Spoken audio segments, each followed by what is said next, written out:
Alice's Adventures in Wonderland, a children's novel by Lewis Carroll, narrator Abigail Weir.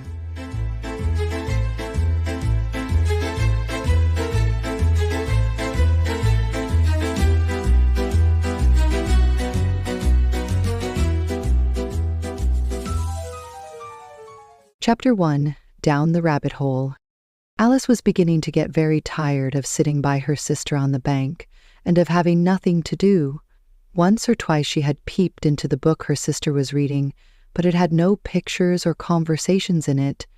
And what is the use of a book, thought Alice, without pictures or conversation? So she was considering in her own mind as well as she could, for the hot day made her feel very sleepy and stupid, whether the pleasure of making a daisy chain would be worth the trouble of getting up and picking the daisies, when suddenly a white rabbit with pink eyes ran close by her. There was nothing so very remarkable in that, nor did Alice think it so very much out of the way to hear the rabbit say to itself, "Oh dear, oh dear, I shall be late." When she thought it over afterwards, it occurred to her that she ought to have wondered at this, but at the time it all seemed quite natural. But when the rabbit actually took a watch out of its waistcoat pocket and looked at it, and then hurried on, Alice started to her feet, for it flashed across her mind that she had never before seen a rabbit with either a waistcoat pocket or a watch to take out of it, and, burning with curiosity, she ran across the field after it, and fortunately was just in time to see it pop down a large rabbit hole under the hedge. In another moment down went Alice after it, never once considering how in the world she was to get out again. The rabbit hole went straight on like a tunnel for some way, and then dipped suddenly down, so suddenly that Alice had not a moment to think about stopping herself before she found herself falling down a very deep well. Either the well was very deep, or she fell very slowly, for she had plenty of time as she went down to look about her and to wonder what was going to happen next. First, she tried to look down and make out what she was coming to, but it was too dark to see anything. Then she looked at the sides of the well and noticed that they were filled with cupboards and bookshelves. Here and there she saw maps and pictures hung upon pegs. She took down a jar from one of the shelves as she passed. It was labeled orange marmalade, but to her great disappointment it was empty. She did not like to drop the jar for fear of killing somebody, so managed to put it into one of the cupboards as she fell past it. "Well," thought Alice to herself, "after such a fall as this, I shall think nothing of tumbling downstairs. How brave they'll all think me at home. Why, I wouldn't say anything about it, even if I fell off the top of the house." Which was very likely true. Down, down, down, would the fall never come to an end? "I wonder how many miles I've fallen by this time," she said aloud. "I must be getting somewhere near the center of the earth. Let me see, that would be 4,000 miles down, I think." For, you see, Alice had learnt several things of this sort in her lessons in the schoolroom, and though this was not a very good opportunity for showing off her knowledge, as there was no one to listen to her, still, it was good practice to say it over. "Yes, that's about the right distance, but then I wonder what latitude or longitude I've got to." Alice had no idea what latitude was, or longitude either, but thought they were nice grand words to say. Presently she began again. "I wonder if I shall fall right through the earth. How funny it'll seem to come out among the people that walk with their heads downward. The antipathies, I think." She was rather glad there was no one listening this time, as it didn't sound at all the right word. "But I shall have to ask them what the name of the country is, you know. Please, Mum, is this New Zealand or Australia?" She tried to curtsy as she spoke. "Fancy curtsying as you're falling through the air. Do you think you could manage it? And what an ignorant little girl she'll think me for asking. No, it'll never do to ask. Perhaps I shall see it written up somewhere." Down, down, down. There was nothing else to do, so Alice soon began talking again. "Dinah'll miss me very much tonight, I should think." Dinah was the cat. I hope they'll remember her saucer of milk at tea time. "Dinah, my dear, I wish you were down here with me. There are no mice in the air, I'm afraid, but you might catch a bat." And that's very like a mouse, you know. But do cats eat bats, I wonder? And here Alice began to get rather sleepy and went on saying to herself in a dreamy sort of way, "Do cats eat bats? Do cats eat bats? And sometimes do bats eat cats?" For, you see, as she couldn't answer either question, it didn't much matter which way she put it.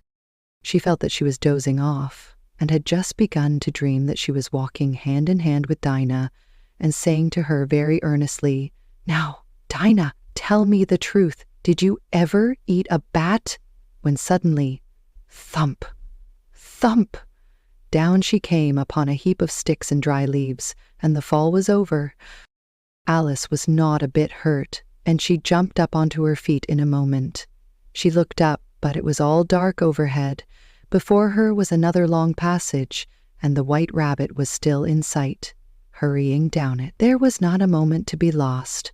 Away went Alice like the wind, and was just in time to hear it say, as it turned a corner, "Oh, my ears and whiskers, how late it's getting." She was close behind it when she turned the corner, but the rabbit was no longer to be seen. She found herself in a long, low hall, which was lit up by a row of lamps hanging from the roof.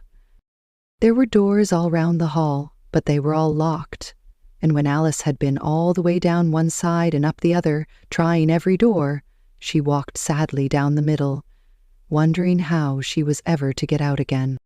Suddenly she came upon a little three-legged table, all made of solid glass. There was nothing on it except a tiny golden key, and Alice's first thought was that it might belong to one of the doors of the hall. But alas! Either the locks were too large or the key was too small. But at any rate, it would not open any of them. However, on the second time round, she came upon a low curtain she had not noticed before, and behind it was a little door about 15 inches high. She tried the little golden key in the lock, and to her great delight it fitted. Alice opened the door and found that it led into a small passage not much larger than a rat hole. She knelt down and looked along the passage into the loveliest garden you ever saw. How she longed to get out of that dark hall and wander about among those beds of bright flowers and those cool fountains, but she could not even get her head through the doorway. And even if my head would go through, thought poor Alice, it would be of very little use without my shoulder. Oh, how I wish I could shut up like a telescope. I think I could if I only know how to begin. For you see, so many out-of-the-way things had happened lately that Alice had begun to think that very few things indeed were really impossible. There seemed to be no use in waiting by the little door, so she went back to the table, half hoping she might find another key on it, or at any rate a book of rules for shutting people up like telescopes. This time she found a little bottle on it, which certainly was not here before, said Alice, and round the neck of the bottle was a paper label with the words "Drink Me" beautifully printed on it in large letters. It was all very well to say, "Drink me," but the wise little Alice was not going to do that in a hurry. "No, I'll look first," she said, "and see whether it's marked poison or not." For she had read several nice little histories about children who had got burnt and eaten up by wild beasts and other unpleasant things, all because they would not remember the simple rules their friends had taught them, such as that a red-hot poker will burn you if you hold it too long, and that if you cut your finger very deeply with a knife, it usually bleeds, and she had never forgotten that if you drink much from a bottle marked poison, it is almost certain to disagree with you, sooner or later. However, this bottle was not marked poison, so Alice ventured to taste it, and finding it very nice, it had in fact a sort of mixed flavor of cherry tart, custard, pineapple, roast turkey, toffee, and hot buttered toast, she very soon finished it off. "What a curious feeling," said Alice. "I must be shutting up like a telescope." And so it was indeed. She was now only 10 inches high, and her face brightened up at the thought that she was now the right size for going through the little door into that lovely garden. First, however, she waited for a few minutes to see if she was going to shrink any further. She felt a little nervous about this, for it might end, you know, said Alice to herself, in my going out altogether like a candle. I wonder what I should be like then. and she tried to fancy what the flame of a candle is like after the candle is blown out, for she could not remember ever having seen such a thing. After a while, finding that nothing more happened, she decided on going into the garden at once. But alas for poor Alice! When she got to the door, she found she had forgotten the little golden key, and when she went back to the table for it, she found she could not possibly reach it. She could see it quite plainly through the glass, and she tried her best to climb up one of the legs of the table, but it was too slippery, and when she had tired herself out with trying, the poor little thing sat down and cried. "Come, there's no use in crying like that," said Alice to herself rather sharply. "I advise you to leave off this minute." She generally gave herself very good advice, though she very seldom followed it, and sometimes she scolded herself so severely as to bring tears into her eyes, and once she remembered trying to box her own ears for having cheated herself in a game of croquet she was playing against herself. For this curious child was very fond of pretending to be two people. "But it's no use now," thought poor Alice, "to pretend to be two people. Why, there's hardly enough of me left to make one respectable person." Soon her eye fell on a little glass box that was lying under the table. She opened it and found in it a very small cake, on which the words "Eat me" were beautifully marked in currants. "Well, I'll eat it," said Alice, "and if it makes me grow larger, I can reach the key, and if it makes me grow smaller, I can creep under the door, so either way I'll get into the garden, and I don't care which happens." She ate a little bit and said anxiously to herself, "Which way? Which way?" holding her hand on the top of her head to feel which way it was growing, and she was quite surprised to find that she remained the same size. To be sure, this generally happens when one eats cake, but Alice had got so much into the way of expecting nothing but out-of-the-way things to happen that it seemed quite dull and stupid for life to go on in the common way. So she set to work, and very soon finished off the cake.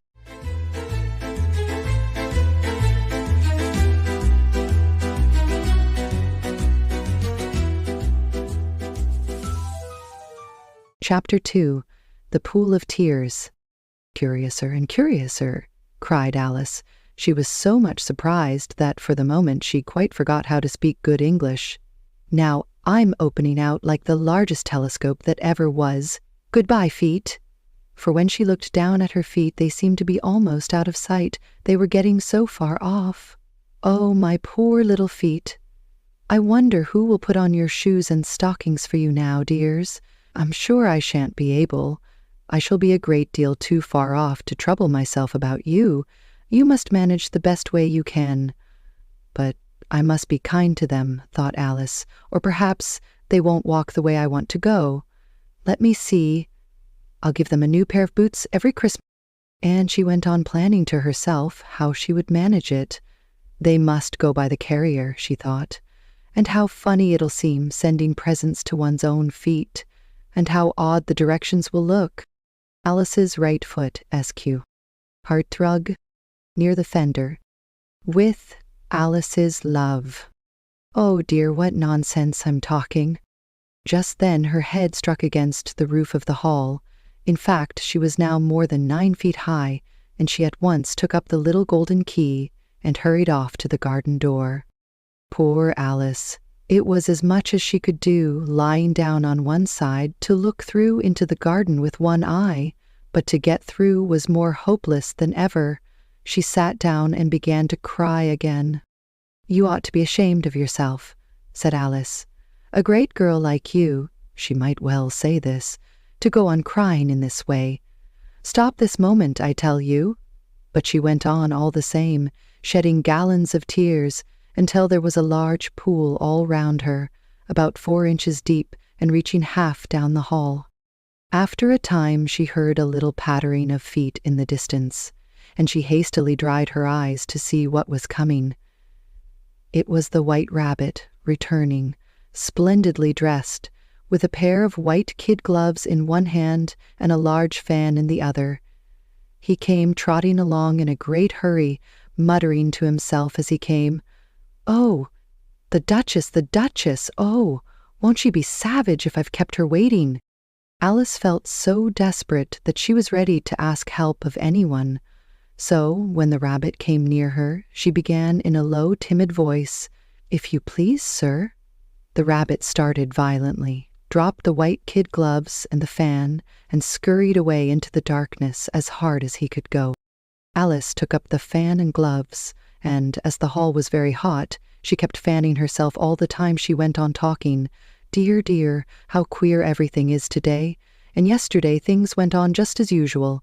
I wonder if I've been changed in the night. Let me think. Was I the same when I got up this morning? I almost think I can remember feeling a little different. But if I'm not the same, the next question is, who in the world am I? Ah, that's the great puzzle." And she began thinking over all the children she knew that were of the same age as herself, to see if she could have been changed for any of them.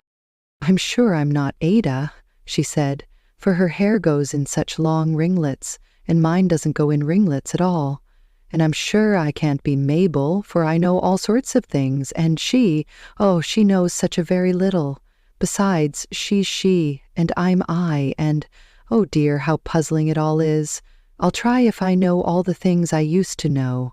Let me see. 4 times 5 is 12, and 4 times 6 is 13, and 4 times 7 is... Oh dear, I shall never get to 20 at that rate. However, the multiplication table doesn't signify. Let's try geography. London is the capital of Paris, and Paris is the capital of Rome, and Rome... No, that's all wrong, I'm certain. I must have been changed for Mabel. I'll try and say, how doth the little...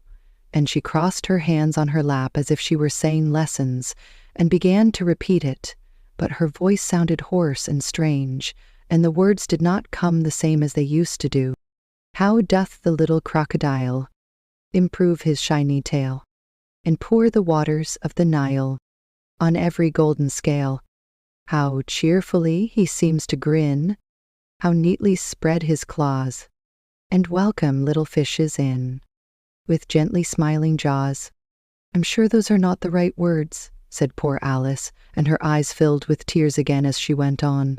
I must be Mabel after all, and I shall have to go and live in that poky little house, and have next to no toys to play with, and oh, ever so many lessons to learn. No, I've made up my mind about it. If I'm Mabel, I'll stay down here. It'll be no use their putting their heads down and saying, "Come up again, dear." I shall only look up and say, "Who am I then? Tell me that first, and then, if I like being that person, I'll come up. If not, I'll stay down here till I'm somebody else." "But oh dear," cried Alice with a sudden burst of tears, "I do wish they would put their heads down. I am so very tired of being all alone here." As she said this, she looked down at her hands and was surprised to see that she had put on one of the rabbit's little white kid gloves while she was talking. "How can I have done that?" she thought. "I must be growing small again." She got up and went to the table to measure herself by it, and found that, as nearly as she could guess, she was now about 2 feet high, and was going on shrinking rapidly. She soon found out that the cause of this was the fan she was holding, and she dropped it hastily, just in time to avoid shrinking away altogether. "That was a narrow escape," said Alice, a good deal frightened at the sudden change, but very glad to find herself still in existence. "And now for the garden," and she ran with all speed back to the little door. But alas, the little door was shut again, and the little golden key was lying on the glass table as before. "And things are worse than ever," thought the poor child, "for I never was so small as this before. Never. And I declare it's too bad that it is." As she said these words, her foot slipped, and in another moment, splash, she was up to her chin in salt water.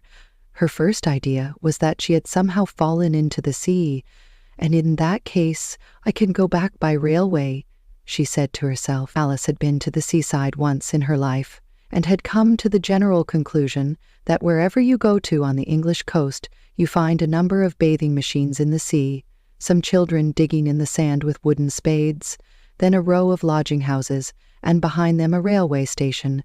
However, she soon made out that she was in the pool of tears which she had wept when she was 9 feet high.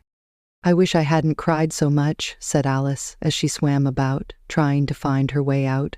"I shall be punished for it now, I suppose, by being drowned in my own tears. That will be a queer thing, to be sure. However, everything is queer today." Just then she heard something splashing about in the pool a little way off, and she swam nearer to make out what it was. At first she thought it must be a walrus or hippopotamus, but then she remembered how small she was now, and she soon made out that it was only a mouse that had slipped in like herself. Would it be of any use now, thought Alice, to speak to this mouse? Everything is so out of the way down here that I should think very likely it can talk. At any rate, there's no harm in trying. So she began, "Oh, mouse, do you know the way out of this pool? I am very tired of swimming about here, oh mouse." Alice thought this must be the right way of speaking to a mouse. She had never done such a thing before, but she remembered having seen in her brother's Latin grammar, "A mouse, of a mouse, to a mouse, a mouse." The mouse looked at her rather inquisitively and seemed to her to wink with one of its little eyes, but it said nothing.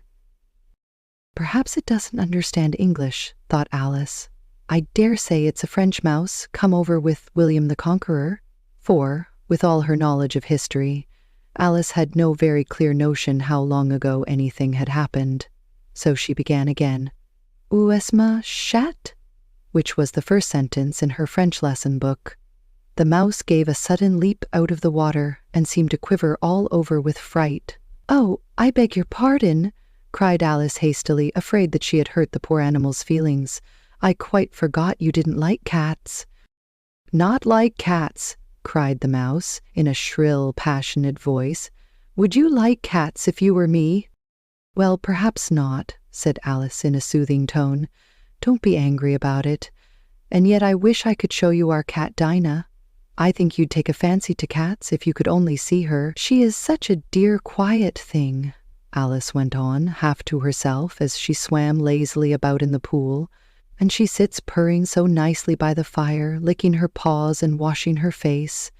And she is such a nice, soft thing to nurse. And she's such a capital one for catching mice." "Oh, I beg your pardon," cried Alice again, for this time the mouse was bristling all over, and she felt certain it must be really offended. "We won't talk about her any more if you'd rather not." "We indeed," cried the mouse, who was trembling down to the end of his tail. "As if I would talk on such a subject. Our family always hated cats, nasty, low, vulgar things. Don't let me hear the name again." "I won't indeed," said Alice in a great hurry to change the subject of conversation. Are you fond of dogs?" The mouse did not answer, so Alice went on eagerly. "There is such a nice little dog near our house I should like to show you. A little bright old terrier, you know, with, oh, such long curly brown hair, and it'll fetch things when you throw them, and it'll sit up and beg for its dinner, and all sorts of things. I can't remember half of them. And it belongs to a farmer, you know, and he says it's so useful it's worth £100. He says it kills all the rats and—" "Oh dear," cried Alice in a sorrowful tone. "I'm afraid I've offended it again." For the mouse was swimming away from her as hard as it could go, and making quite a commotion in the pool as it went. So she called softly after it, "Mouse dear, do come back again, and we won't talk about cats or dogs either, if you don't like them." When the mouse heard this, it turned round and swam slowly back to her. Its face was quite pale, with passion, Alice thought, and it said in a low, trembling voice, "Let us get to the shore, and then I'll tell you my history, and you understand why it is I hate cats and dogs." It was high time to go, for the pool was getting quite crowded with the birds and animals that had fallen into it. There were a duck and a dodo, a lory and an eaglet, and several other curious creatures. Alice led the way, and the whole party swam to the shore.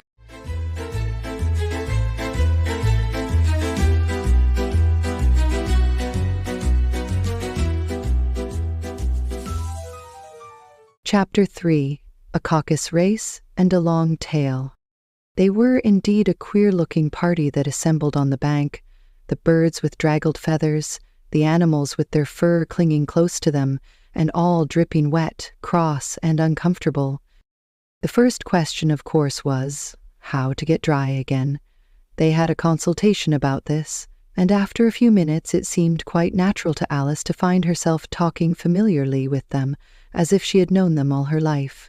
Indeed, she had quite a long argument with the Lory, who at last turned sulky and would only say, "I am older than you and must know better."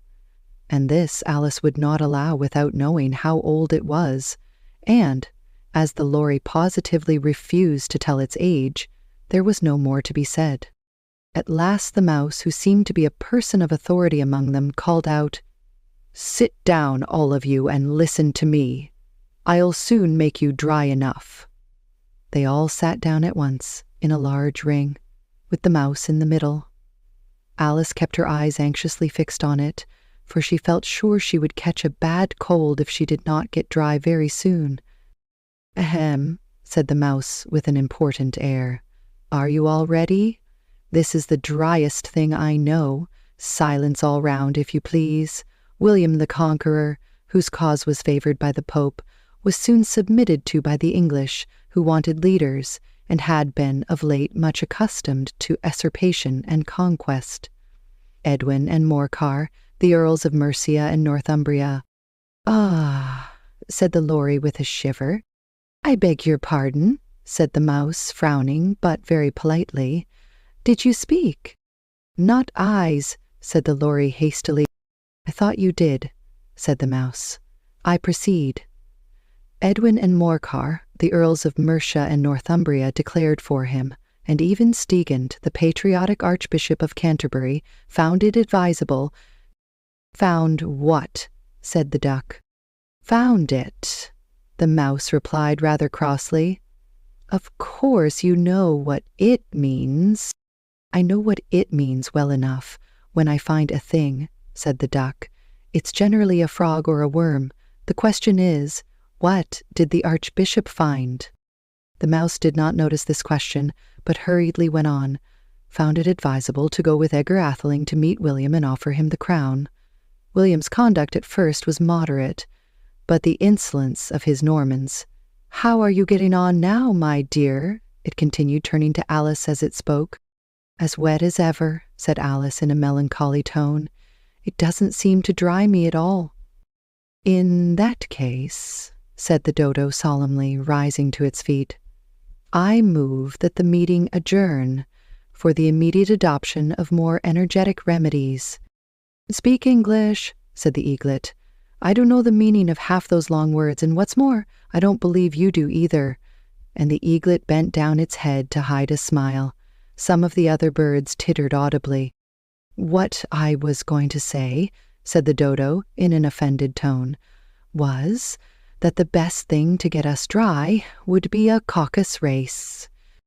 "What is a caucus race?" said Alice. Not that she wanted much to know, but the dodo had paused, as if it thought that somebody ought to speak, and no one else seemed inclined to say anything. "Why," said the dodo, "the best way to explain it is to do it, and, as you might like to try the thing yourself some winter day, I will tell you how the dodo managed it. First, it marked out a race course in a sort of circle. The exact shape doesn't matter, it said. And then all the party were placed along the course, here and there. There was no 1, 2, 3 and away, but they began running when they liked, and left off when they liked, so that it was not easy to know when the race was over. However, when they had been running half an hour or so, and were quite dry again, the dodo suddenly called out, "The race is over!" And they all crowded round it, panting and asking, "But who has won?"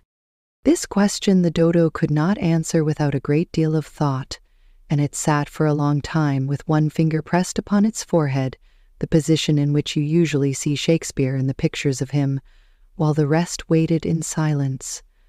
At last the dodo said, "Everybody has won, and all must have prizes." "But who is to give the prizes?" quite a chorus of voices asked. "Why, she, of course," said the dodo, pointing to Alice with one finger. and the whole party at once crowded round her, calling out in a confused way, "Prizes!" Alice had no idea what to do, and in despair she put her hand in her pocket and pulled out a box of comfits. Luckily, the salt water had not got into it, and handed them round as prizes. There was exactly one apiece all round. "But she must have a prize herself, you know," said the mouse. "Of course," the dodo replied very gravely. "What else have you got in your pocket?" he went on, turning to Alice. "Only a thimble," said Alice sadly. "Hand it over here," said the dodo. Then they all crowded round her once more, while the dodo solemnly presented the thimble, saying, "We beg your acceptance of this elegant thimble," and, when it had finished this short speech, they all cheered. Alice thought the whole thing very absurd, but they all looked so grave that she did not dare to laugh, and, as she could not think of anything to say, she simply bowed and took the thimble, looking as solemn as she could. The next thing was to eat the comfits. This caused some noise and confusion, as the large birds complained that they could not taste theirs, and the small ones choked and had to be patted on the back. However, it was over at last, and they sat down again in a ring and begged the mouse to tell them something more. "You promised to tell me your history, you know," said Alice, "and why it is you hate C and D," she added in a whisper, half afraid that it would be offended again. "Mine is a long and a sad tale," said the mouse, turning to Alice and sighing. "It is a long tale, certainly," said Alice, looking down with wonder at the mouse's tail. "But why do you call it sad?" And she kept on puzzling about it while the mouse was speaking, so that her idea of the tale was something like this. Fury said to a mouse that he met in the house. "Let us both go to law. I will prosecute you. Come, I'll take no denial.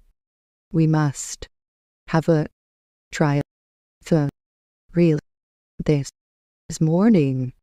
If it nothing to do," said the mouse to the cur, "such a try, dear sir, with no jury or judge would be wasting our breath. I'll be judge, I'll be jury, said cunning old Fury. We'll try the whole cause and condemn you to death." "You are not attending," said the mouse to Alice severely. "What are you thinking of?" "I beg your pardon," said Alice very humbly. "You had got to the fifth bend, I think." "I had not," cried the mouse sharply and very angrily. "A not," said Alice, always ready to make herself useful and looking anxiously about her. "Oh, do let me help to undo it." "I shall do nothing of the sort," said the mouse, getting up and walking away. "You insult me by talking such nonsense." "I didn't mean it," pleaded poor Alice, "but you're so easily offended, you know." The mouse only growled in reply. "Please come back and finish your story," Alice called after it, and the others all joined in chorus, "Yes, please do." But the mouse only shook its head impatiently and walked a little quicker. "What a pity it wouldn't stay," sighed the lory as soon as it was quite out of sight, and an old crab took the opportunity of saying to her daughter, "Ah, my dear, let this be a lesson to you never to lose your temper." "Hold your tongue, Ma," said the young crab a little snappishly. "You're enough to try the patience of an oyster." "I wish I had our Dinah here, I know I do," said Alice aloud, addressing nobody in particular. "She'd soon fetch it back." "And who is Dinah, if I might venture to ask the question?" said the lory. Alice replied eagerly, for she was always ready to talk about her pet. "Dinah's our cat, and she's such a capital one for catching mice, you can't think. And oh, I wish you could see her after the birds. Why, she'll eat a little bird as soon as look at it." This speech caused a remarkable sensation among the party. Some of the birds hurried off at once, One old magpie began wrapping itself up very carefully, remarking, "I really must be getting home. The night air doesn't suit my throat." And a canary called out in a trembling voice to its children, "Come away, my dears. It's high time you were all in bed." On various pretexts, they all moved off, and Alice was soon left alone. "I wish I hadn't mentioned Dinah," she said to herself in a melancholy tone. "Nobody seems to like her down here, and I'm sure she's the best cat in the world. Oh, my dear Dinah, I wonder if I shall ever see you any more." And here poor Alice began to cry again, for she felt very lonely and low-spirited. In a little while, however, she again heard a little pattering of footsteps in the distance, and she looked up eagerly, half hoping that the mouse had changed his mind and was coming back to finish his story.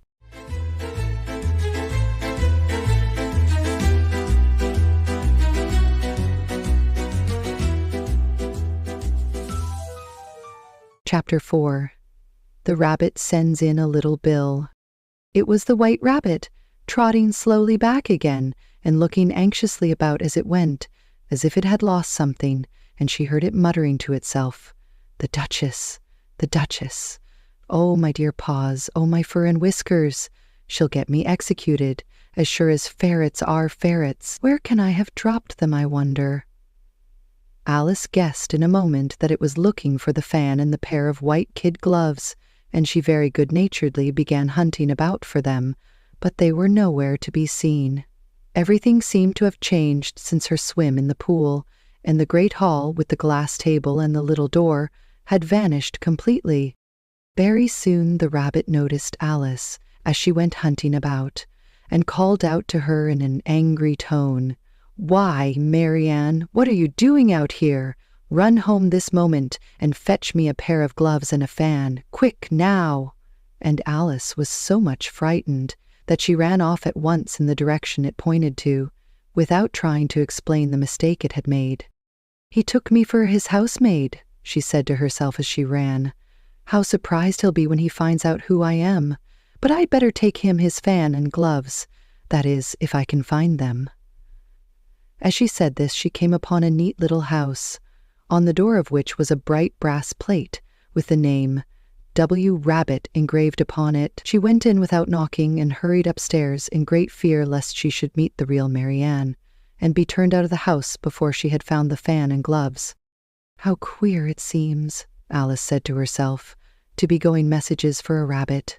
I suppose Dinah'll be sending me on messages next," and she began fancying the sort of thing that would happen. "Miss Alice, come here directly and get ready for your walk." "Coming in a minute, nurse. But I've got to see that the mouse doesn't get out. Only I don't think," Alice went on, "that they'd let Dinah stop in the house if it began ordering people about like that." By this time she had found her way into a tidy little room with a table in the window, and on it, as she had hoped, a fan and 2 or 3 pairs of tiny white kid gloves. She took up the fan and a pair of the gloves, and was just going to leave the room when her eye fell upon a little bottle that stood near the looking-glass. There was no label this time with the words, "Drink me," but nevertheless she uncorked it and put it to her lips. "I know something interesting is sure to happen," she said to herself, "whenever I eat or drink anything, so I'll just see what this bottle does. I do hope it'll make me grow large again, for really, I'm quite tired of being such a tiny little thing." It did so indeed, and much sooner than she had expected. Before she had drunk half the bottle, she found her head pressing against the ceiling and had to stoop to save her neck from being broken. She hastily put down the bottle, saying to herself, "That's quite enough. I hope I shan't grow any more. As it is, I can't get out at the door. I do wish I hadn't drunk quite so much." Alas, it was too late to wish that. She went on growing, and very soon had to kneel down on the floor. In another minute there was not even room for this, and she tried the effect of lying down with one elbow against the door and the other arm curled round her head.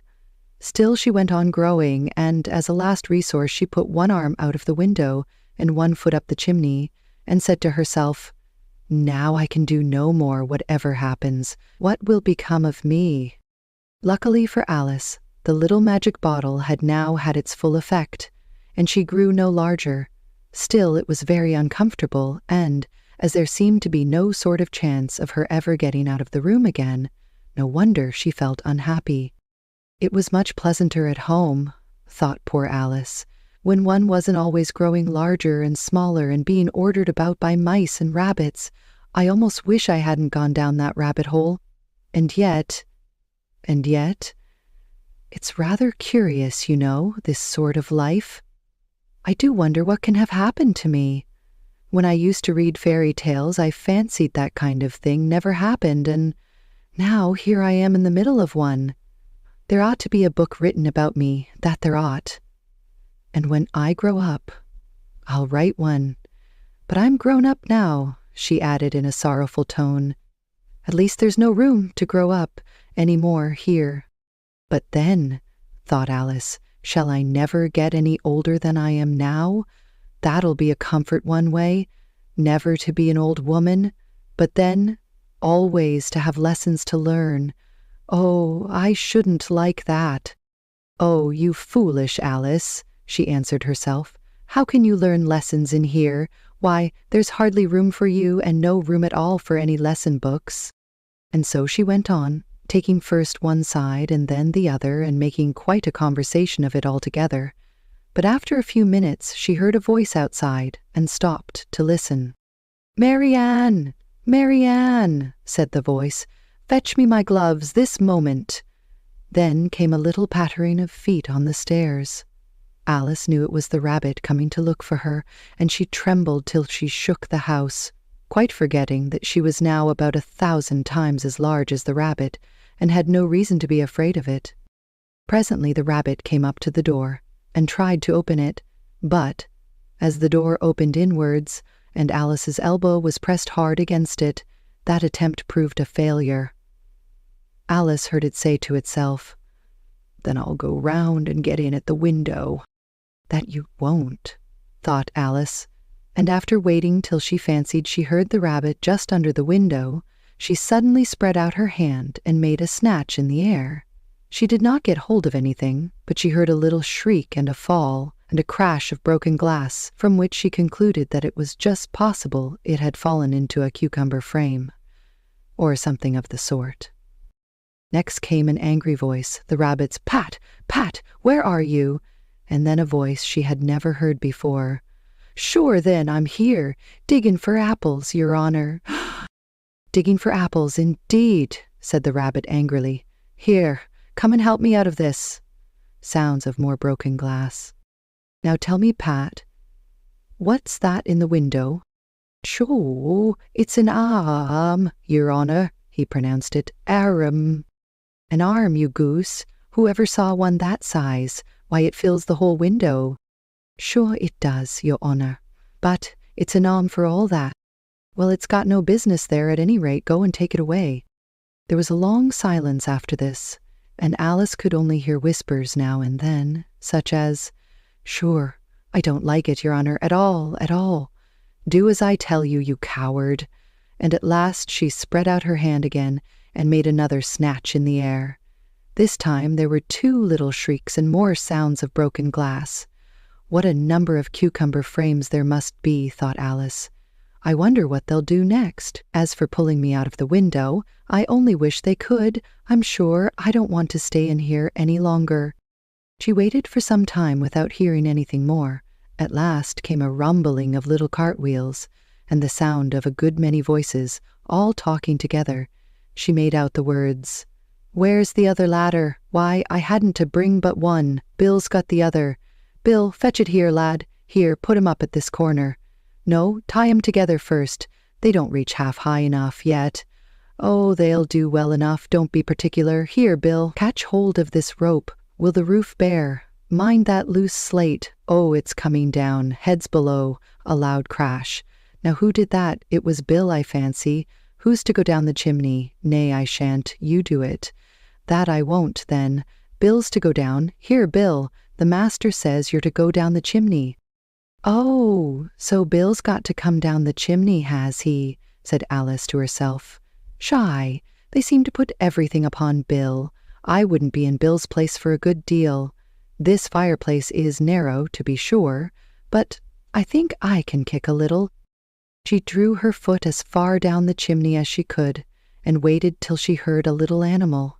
She couldn't guess of what sort it was, scratching and scrambling about in the chimney close above her. Then, saying to herself, "This is Bill," she gave one sharp kick and waited to see what would happen next.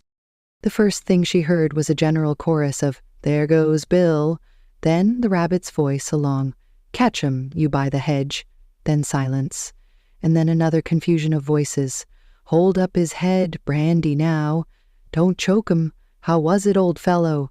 "What happened to you?" "Tell us all about it." Last came a little feeble squeaking voice. "That's Bill," thought Alice. "Well, I hardly know. No more, thank you, I'm better now. But I'm a deal too flustered to tell you. All I know is something comes at me like a jack-in-the-box, and up I goes like a skyrocket." "So you did, old fellow," said the others. "We must burn the house down," said the rabbit's voice. And Alice called out as loud as she could, "If you do, I'll set Dinah at you." There was a dead silence instantly, and Alice thought to herself, "I wonder what they will do next. If they had any sense, they'd take the roof off." After a minute or two they began moving about again, and Alice heard the rabbit say, "A barrowful will do to begin with." A barrowful of what? thought Alice, but she had not long to doubt, for the next moment a shower of little pebbles came rattling in at the window, and some of them hit her in the face. "I'll put a stop to this," she said to herself, and shouted out, "You'd better not do that again," which produced another dead silence. Alice noticed with some surprise that the pebbles were all turning into little cakes as they lay on the floor, and a bright idea came into her head. "If I eat one of these cakes," she thought, "it's sure to make some change in my size, and, as it can't possibly make me larger, it must make me smaller, I suppose." So she swallowed one of the cakes, and was delighted to find that she began shrinking directly. As soon as she was small enough to get through the door, she ran out of the house and found quite a crowd of little animals and birds waiting outside. The poor little lizard, Bill, was in the middle, being held up by 2 guinea pigs, who were giving it something out of a bottle. They all made a rush at Alice the moment she appeared, but she ran off as hard as she could and soon found herself safe in a thick wood. "The first thing I've got to do," said Alice to herself as she wandered about in the wood, "is to grow to my right size again, and the second thing is to find my way into that lovely garden. I think that will be the best plan." It sounded an excellent plan, no doubt, and very neatly and simply arranged. The only difficulty was that she had not the smallest idea how to set about it. And while she was peering about anxiously among the trees, a little sharp bark just over her head made her look up in a great hurry.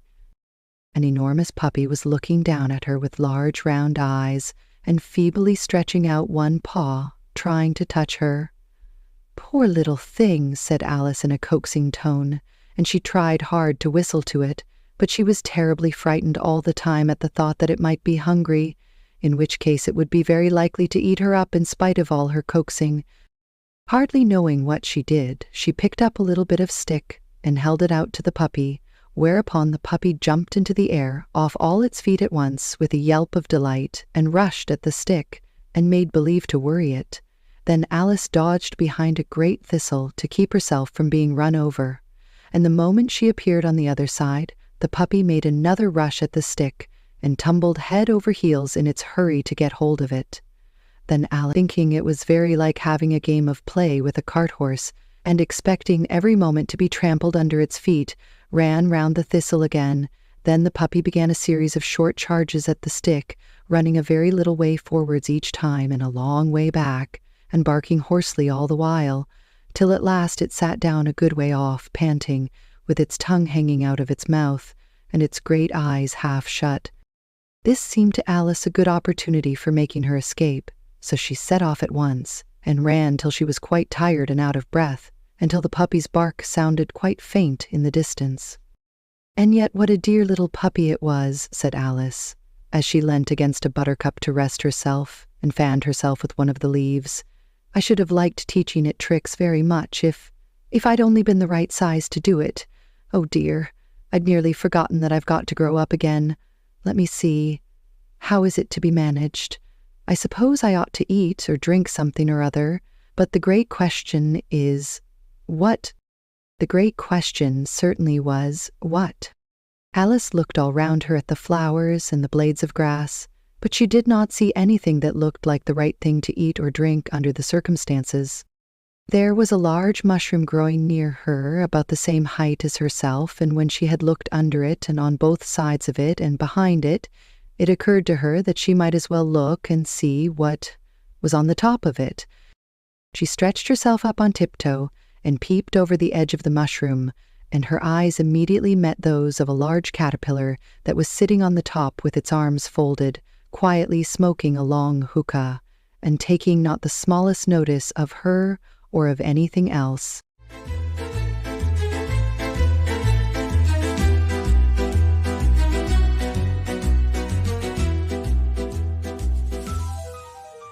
Chapter 5. Advice from a Caterpillar. The caterpillar and Alice looked at each other for some time in silence. At last the caterpillar took the hookah out of its mouth and addressed her in a languid, sleepy voice. "Who are you?" said the caterpillar. This was not an encouraging opening for a conversation. Alice replied, rather shyly, I hardly know, sir, just at present. At least, I know who I was when I got up this morning, but I think I must have been changed several times since then." "What do you mean by that?" said the caterpillar sternly. "Explain yourself." "I can't explain myself, I'm afraid, sir," said Alice, "because I'm not myself, you see." "I don't see," said the caterpillar. "I'm afraid I can't put it more clearly," Alice replied very politely, "for I can't understand it myself to begin with, and being so many different sizes in a day is very confusing." "It isn't," said the caterpillar. "Well, perhaps you haven't found it so yet," said Alice, "but when you have, to turn into a chrysalis, you will some day, you know, and then after that into a butterfly, I should think you'll feel it a little queer, won't you?" "Not a bit," said the caterpillar. "Well, perhaps your feelings may be different," said Alice. "All I know is, it would feel very queer to me." "You," said the caterpillar contemptuously. "Who are you?" Which brought them back again to the beginning of the conversation. Alice felt a little irritated at the caterpillar's making such very short remarks, and she drew herself up and said, very gravely, "I think you ought to tell me who you are first." "Why?" said the caterpillar. Here was another puzzling question, and as Alice could not think of any good reason, and as the caterpillar seemed to be in a very unpleasant state of mind, she turned away. "Come back," the caterpillar called after her. "I've something important to say." This sounded promising, certainly. Alice turned and came back again. "Keep your temper," said the caterpillar. "Is that all?" said Alice, swallowing down her anger as well as she could. "No," said the caterpillar. Alice thought she might as well wait, as she had nothing else to do, and perhaps after all it might tell her something worth hearing. For some minutes it puffed away without speaking, but at last it unfolded its arms, took the hookah out of its mouth again, and said, "So you think you're changed, do you?" "I'm afraid I am, sir," said Alice. "I can't remember things as I used, and I don't keep the same size for 10 minutes together." "Can't remember what things?" said the caterpillar. "Well, I've tried to say how doth the little busy bee, but it all came different," Alice replied in a very melancholy voice. "Repeat, 'You are old, Father William,'" said the caterpillar. Alice folded her hands and began, "You are old, Father William," the young man said, "and your hair has become very white, and yet you incessantly stand on your head. Do you think, at your age, it is right?"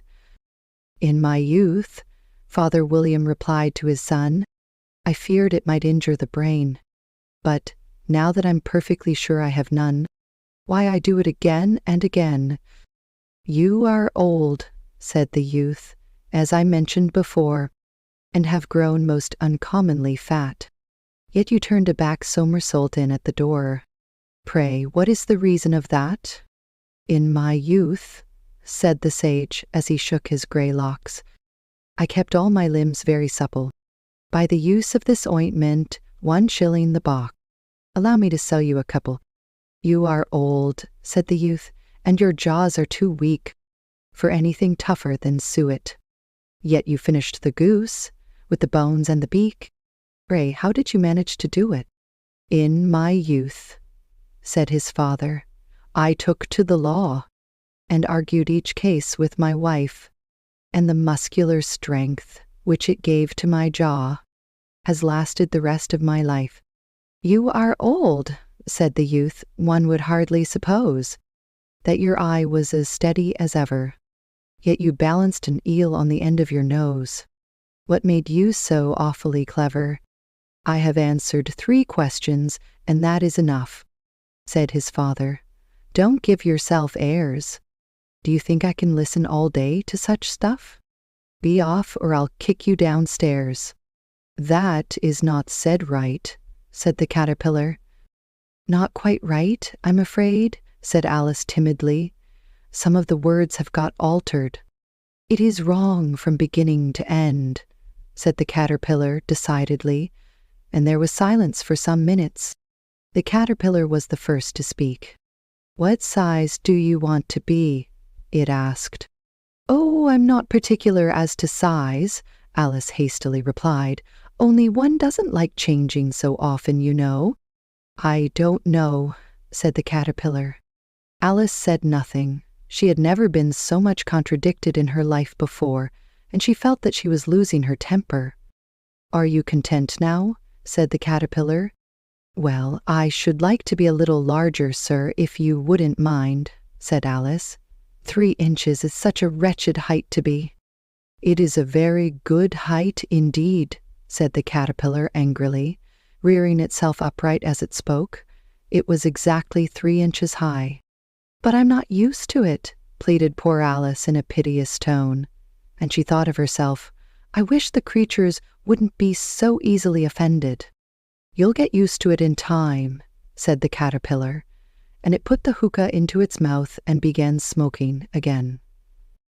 This time Alice waited patiently until it chose to speak again. In a minute or two, the caterpillar took the hookah out of its mouth and yawned once or twice and shook itself. Then it got down off the mushroom and crawled away in the grass, merely remarking as it went, One side will make you grow taller, and the other side will make you grow shorter. One side of what? The other side of what? Thought Alice to herself. Of the mushroom, said the caterpillar, just as if she had asked it aloud, and in another moment it was out of sight. Alice remained looking thoughtfully at the mushroom for a minute, trying to make out which were the 2 sides of it, and as it was perfectly round, she found this a very difficult question. However, at last she stretched her arms round it as far as they would go, and broke off a bit of the edge with each hand. And now, which is which? She said to herself, and nibbled a little of the right-hand bit to try the effect. The next moment she felt a violent blow underneath her chin. It had struck her foot. She was a good deal frightened by this very sudden change, but she felt that there was no time to be lost as she was shrinking rapidly, so she set to work at once to eat some of the other bit. Her chin was pressed so closely against her foot that there was hardly room to open her mouth, but she did it at last, and managed to swallow a morsel of the left-hand bit. Come, my head's free at last, said Alice in a tone of delight, which changed into alarm in another moment, when she found that her shoulders were nowhere to be found. All she could see, when she looked down, was an immense length of neck, which seemed to rise like a stalk out of a sea of green leaves that lay far below her. What can all that green stuff be? Said Alice. And where have my shoulders got to? And oh, my poor hands, how is it I can't see you? She was moving them about as she spoke, but no result seemed to follow, except a little shaking among the distant green leaves. As there seemed to be no chance of getting her hands up to her head, She tried to get her head down to them, and was delighted to find that her neck would bend about easily in any direction, like a serpent. She had just succeeded in curving it down into a graceful zigzag and was going to dive in among the leaves, which she found to be nothing but the tops of the trees under which she had been wandering, when a sharp hiss made her draw back in a hurry. A large pigeon had flown into her face and was beating her violently with its wings. "Serpent!" screamed the pigeon. "I'm not a serpent," said Alice indignantly. "Let me alone." "Serpent, I say again," repeated the pigeon, but in a more subdued tone, and added with a kind of sob, "I've tried every way, and nothing seems to suit them." "I haven't the least idea what you're talking about," said Alice. "I've tried the roots of trees, and I've tried banks, and I've tried hedges," the pigeon went on, without attending to her. "But those serpents, there's no pleasing them." Alice was more and more puzzled, but she thought there was no use in saying anything more till the pigeon had finished. "As if it wasn't trouble enough hatching the eggs," said the pigeon, "but I must be on the lookout for serpents night and day. Why, I haven't had a wink of sleep these 3 weeks." "I'm very sorry you've been annoyed," said Alice, who was beginning to see its meaning. "And just as I'd taken the highest tree in the wood," continued the pigeon, raising its voice to a shriek, "and just as I was thinking I should be free of them at last, they must needs come wriggling down from the sky. Serpent." "But I'm not a serpent, I tell you," said Alice. I'm a... "Well, what are you?" said the pigeon. "I can see you're trying to invent something."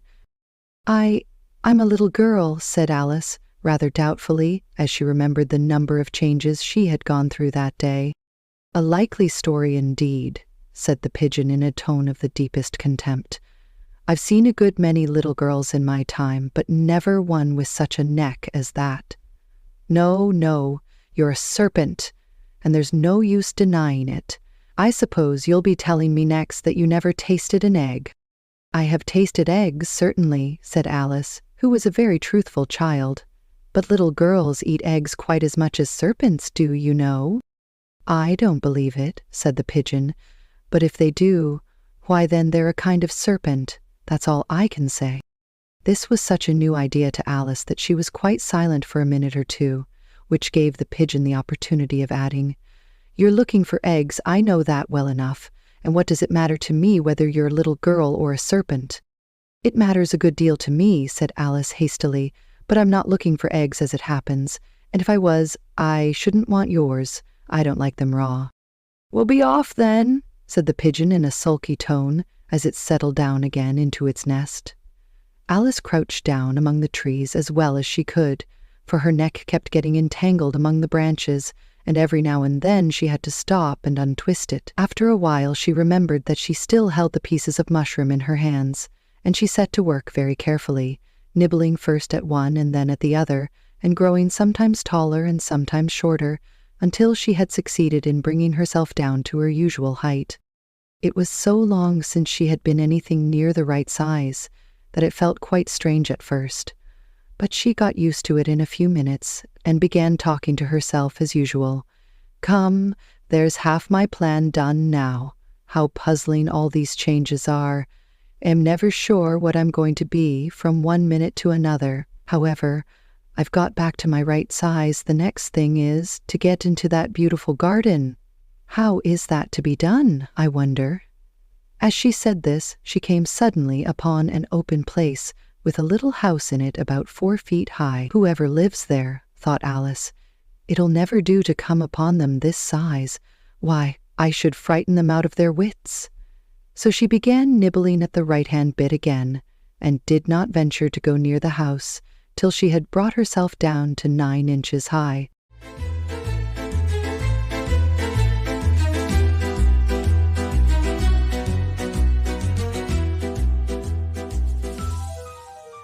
Chapter 6, Pig and Pepper.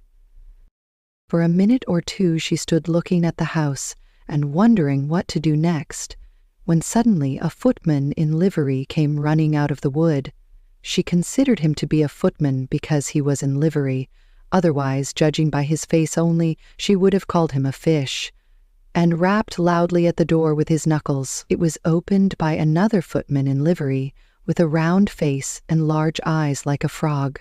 And both footmen, Alice noticed, had powdered hair that curled all over their heads.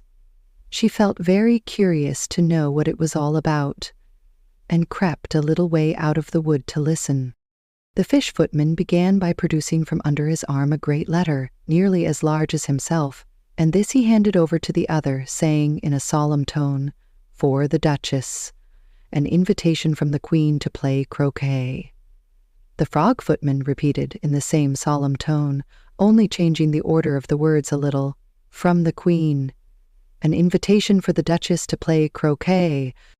Then they both bowed low, and their curls got entangled together.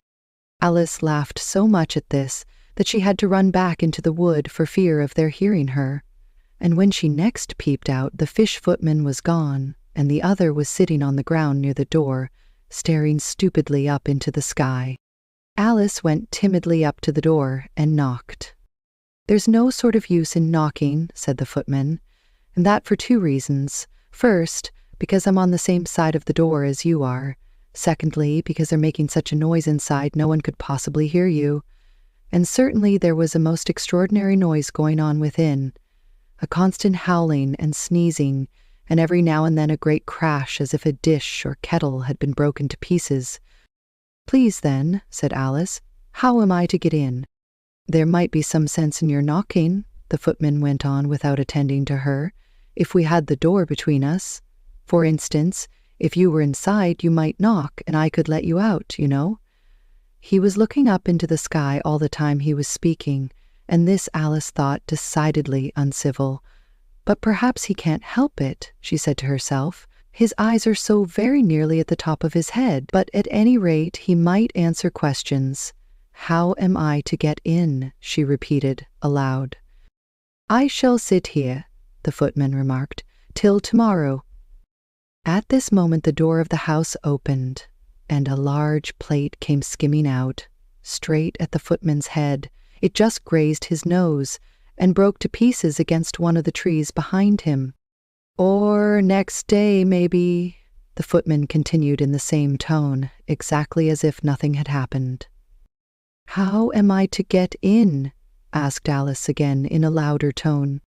"Are you to get in at all?" said the footman. "That's the first question, you know." It was, no doubt, only Alice did not like to be told so.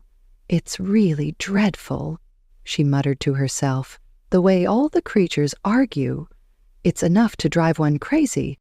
The footman seemed to think this a good opportunity for repeating his remark with variations. "I shall sit here," he said, "on and off for days and days." "But what am I to do?" said Alice. "Anything you like," said the footman, and began whistling. "Oh, there's no use in talking to him," said Alice desperately. "He's perfectly idiotic." And she opened the door and went in. The door led right into a large kitchen which was full of smoke from one end to the other.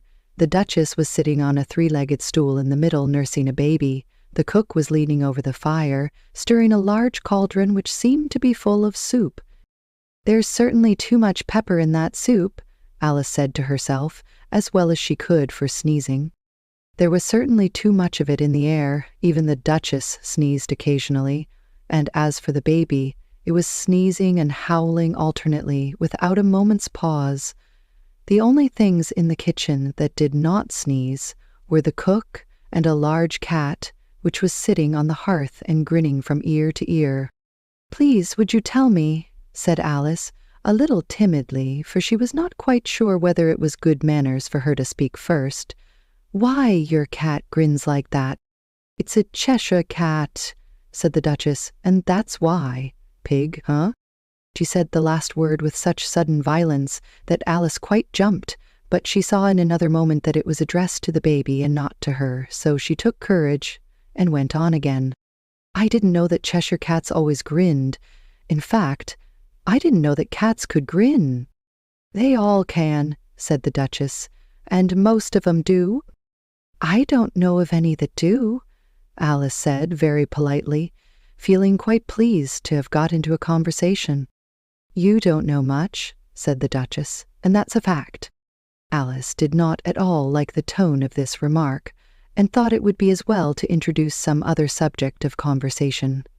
While she was trying to fix on one, the cook took the cauldron of soup off the fire, and at once set to work throwing everything within her reach at the Duchess and the baby.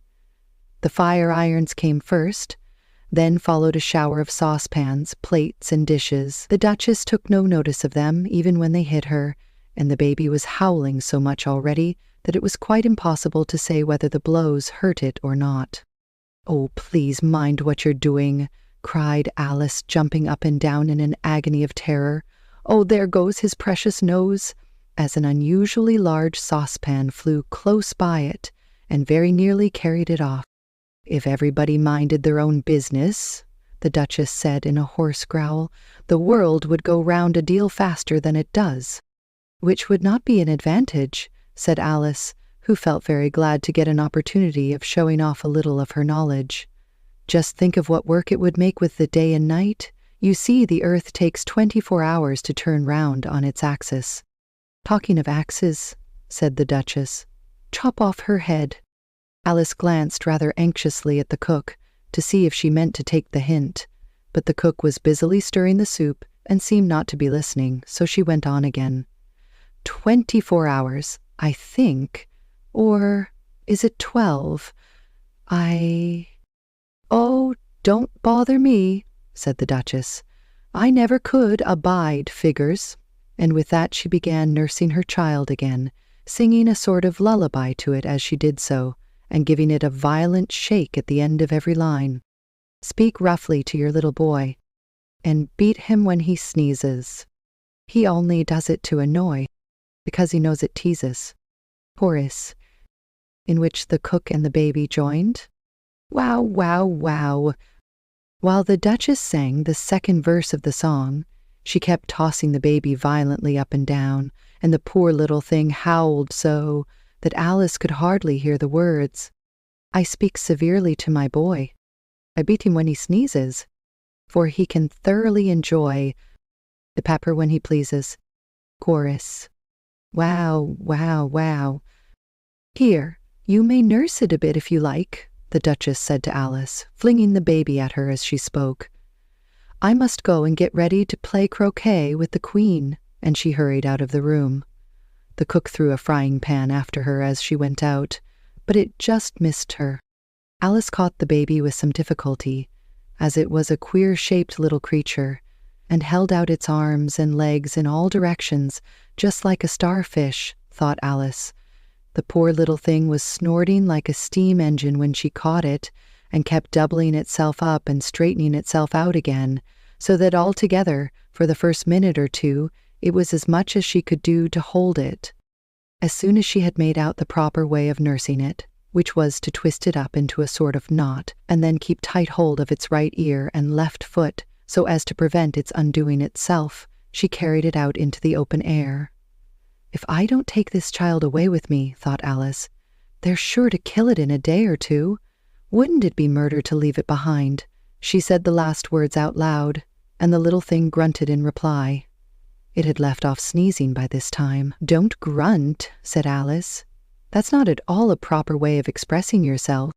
The baby grunted again, and Alice looked very anxiously into its face to see what was the matter with it. There could be no doubt that it had a very turn-up nose, much more like a snout than a real nose. Also, its eyes were getting extremely small for a baby. Altogether, Alice did not like the look of the thing at all. But perhaps it was only sobbing, she thought, and looked into its eyes again to see if there were any tears. No, there were no tears. "If you're going to turn into a pig, my dear," said Alice seriously, "I'll have nothing more to do with you. Mind now." The poor little thing sobbed again, or grunted, it was impossible to say which, and they went on for some while in silence. Alice was just beginning to think to herself, "Now, what am I to do with this creature when I get it home?" when it grunted again, so violently that she looked down into its face in some alarm. This time there could be no mistake about it. It was neither more nor less than a pig, and she felt that it would be quite absurd for her to carry it further.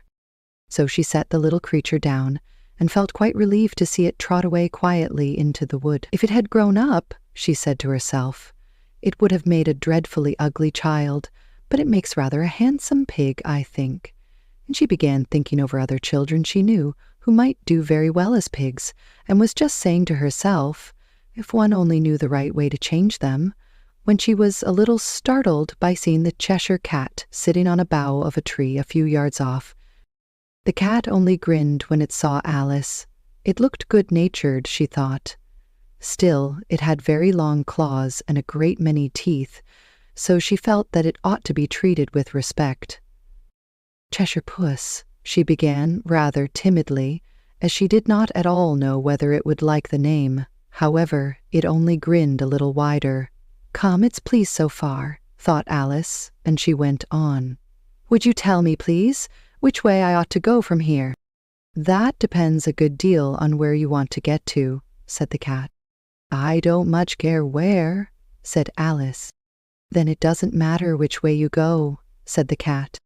So long as I get somewhere, Alice added as an explanation. Oh, you're sure to do that, said the cat, if you only walk long enough. Alice felt that this could not be denied, so she tried another question. What sort of people live about here? In that direction, the cat said, waving its right paw around, lives a hatter, and in that direction, waving the other paw, lives a March hare. Visit either you like, they are both mad. But I don't want to go among mad people, Alice remarked. Oh, you can't help that, said the cat. We're all mad here. I'm mad. You're mad. How do you know I'm mad? Said Alice. You must be, said the cat, or you wouldn't have come here. Alice didn't think that proved it at all, however. She went on. And how do you know that you're mad? To begin with, said the cat, a dog's not mad, you grant that? I suppose so, said Alice. Well, then, the cat went on, you see, a dog growls when it's angry and wags its tail when it's pleased. Now, I growl when I'm pleased and wag my tail when I'm angry. Therefore, I'm mad. I call it purring, not growling, said Alice. Call it what you like, said the cat. Do you play croquet with the Queen today? I should like it very much, said Alice, but I haven't been invited yet. You'll see me there, said the cat, and vanished. Alice was not much surprised at this. She was getting so used to queer things happening. While she was looking at the place where it had been, it suddenly appeared again. By the by, what became of the baby? Said the cat. I'd nearly forgotten to ask. It turned into a pig, Alice quietly said, just as if it had come back in a natural way. I thought it would, said the cat, and vanished again. Alice waited a little, half expecting to see it again, but it did not appear, and after a minute or two she walked on in the direction in which the March hare was said to live. I've seen hatters before, she said to herself. The March hare will be much the most interesting, and perhaps, as this is May, it won't be raving mad. At least not so mad as it was in March. As she said this, she looked up, and there was the cat again, sitting on a branch of a tree. Did you say pig or fig? Said the cat. I said pig, replied Alice, and I wish you wouldn't keep appearing and vanishing so suddenly. You make one quite giddy. All right, said the cat, and this time it vanished quite slowly, beginning with the end of the tail and ending with the grin, which remained some time after the rest of it had gone. Well, I've often seen a cat without a grin, thought Alice, but a grin without a cat. It's the most curious thing I ever saw in my life. She had not gone much farther before she came in sight of the house of the March hare. She thought it must be the right house, because the chimneys were shaped like ears and the roof was thatched with fur. It was so large a house that she did not like to go nearer till she had nibbled some more of the left-hand bit of mushroom and raised herself to about 2 feet high. Even then she walked up towards it rather timidly, saying to herself, "Suppose it should be raving mad after all. I almost wish I'd gone to see the Hatter instead."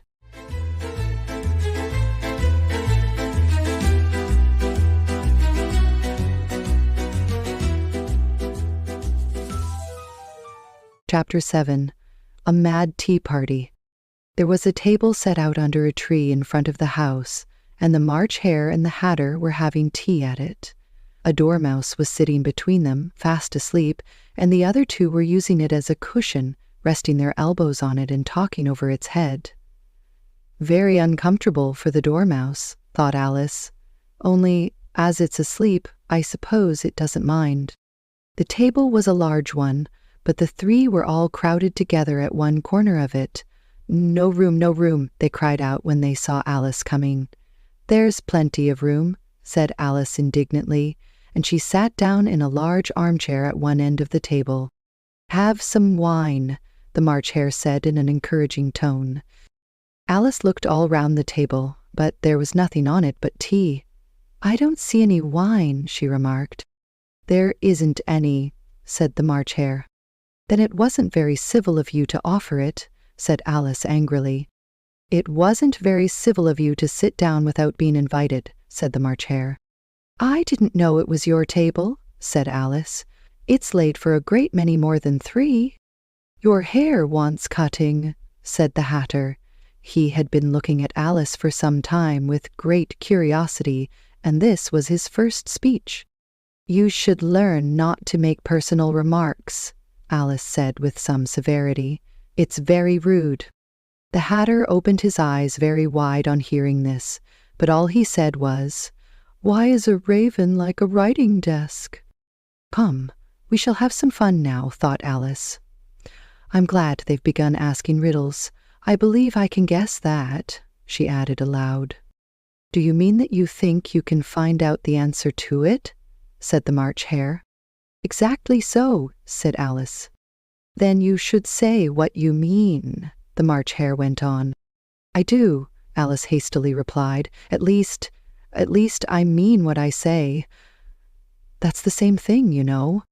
"Not the same thing a bit," said the Hatter. "You might just as well say that I see what I eat is the same thing as I eat what I see." "You might just as well say," added the March Hare, "that I like what I get is the same thing as I get what I like." "You might just as well say," added the Dormouse, who seemed to be talking in his sleep, "that I breathe when I sleep is the same thing as I sleep when I breathe." "It is the same thing with you," said the Hatter, and here the conversation dropped, and the party sat silent for a minute, while Alice thought over all she could remember about ravens and writing desks, which wasn't much. The Hatter was the first to break the silence. "What day of the month is it?" he said, turning to Alice. He had taken his watch out of his pocket and was looking at it uneasily, shaking it every now and then and holding it to his ear. Alice considered a little, and then said, "The 4th? 2 days wrong," sighed the Hatter. "I told you butter wouldn't suit the works," he added, looking angrily at the March Hare. "It was the best butter," the March Hare meekly replied. "Yes, but some crumbs must have got in as well," the Hatter grumbled. "You shouldn't have put it in with the bread knife." The March Hare took the watch and looked at it gloomily. Then he dipped it into his cup of tea and looked at it again, but he could think of nothing better to say than his first remark. "It was the best butter, you know." Alice had been looking over his shoulder with some curiosity. "What a funny watch," she remarked. "It tells the day of the month and doesn't tell what o'clock it is." "Why should it?" muttered the Hatter. "Does your watch tell you what year it is?" "Of course not," Alice replied very readily. "But that's because it stays the same year for such a long time together, which is just the case with mine," said the Hatter. Alice felt dreadfully puzzled. The Hatter's remark seemed to have no sort of meaning in it, and yet it was certainly English. "I don't quite understand you," she said as politely as she could. "The Dormouse is asleep again," said the Hatter, and he poured a little hot tea upon its nose. The Dormouse shook its head impatiently and said, without opening its eyes, Of course, of course. Just what I was going to remark myself. Have you guessed the riddle yet? The Hatter said, turning to Alice again. No, I give it up, Alice replied. What's the answer? I haven't the slightest idea, said the Hatter. Nor I, said the March Hare. Alice sighed wearily.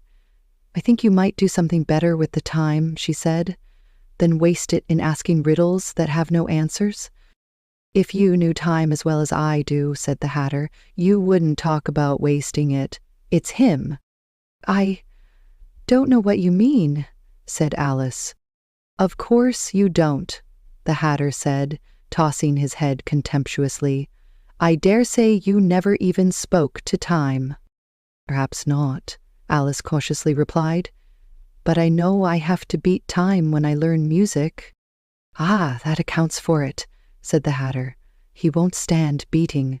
Now, if you only kept on good terms with him, he'd do almost anything you liked with the clock. For instance, suppose it were 9 o'clock in the morning, just time to begin lessons. You'd only have to whisper a hint to time, and round goes the clock in a twinkling. 1:30, time for dinner. I only wish it was, the March Hare said to itself in a whisper. That would be grand, certainly, said Alice thoughtfully. But then, I shouldn't be hungry for it, you know. Not at first, perhaps, said the Hatter. But you could keep it to 1:30 as long as you liked. Is that the way you manage?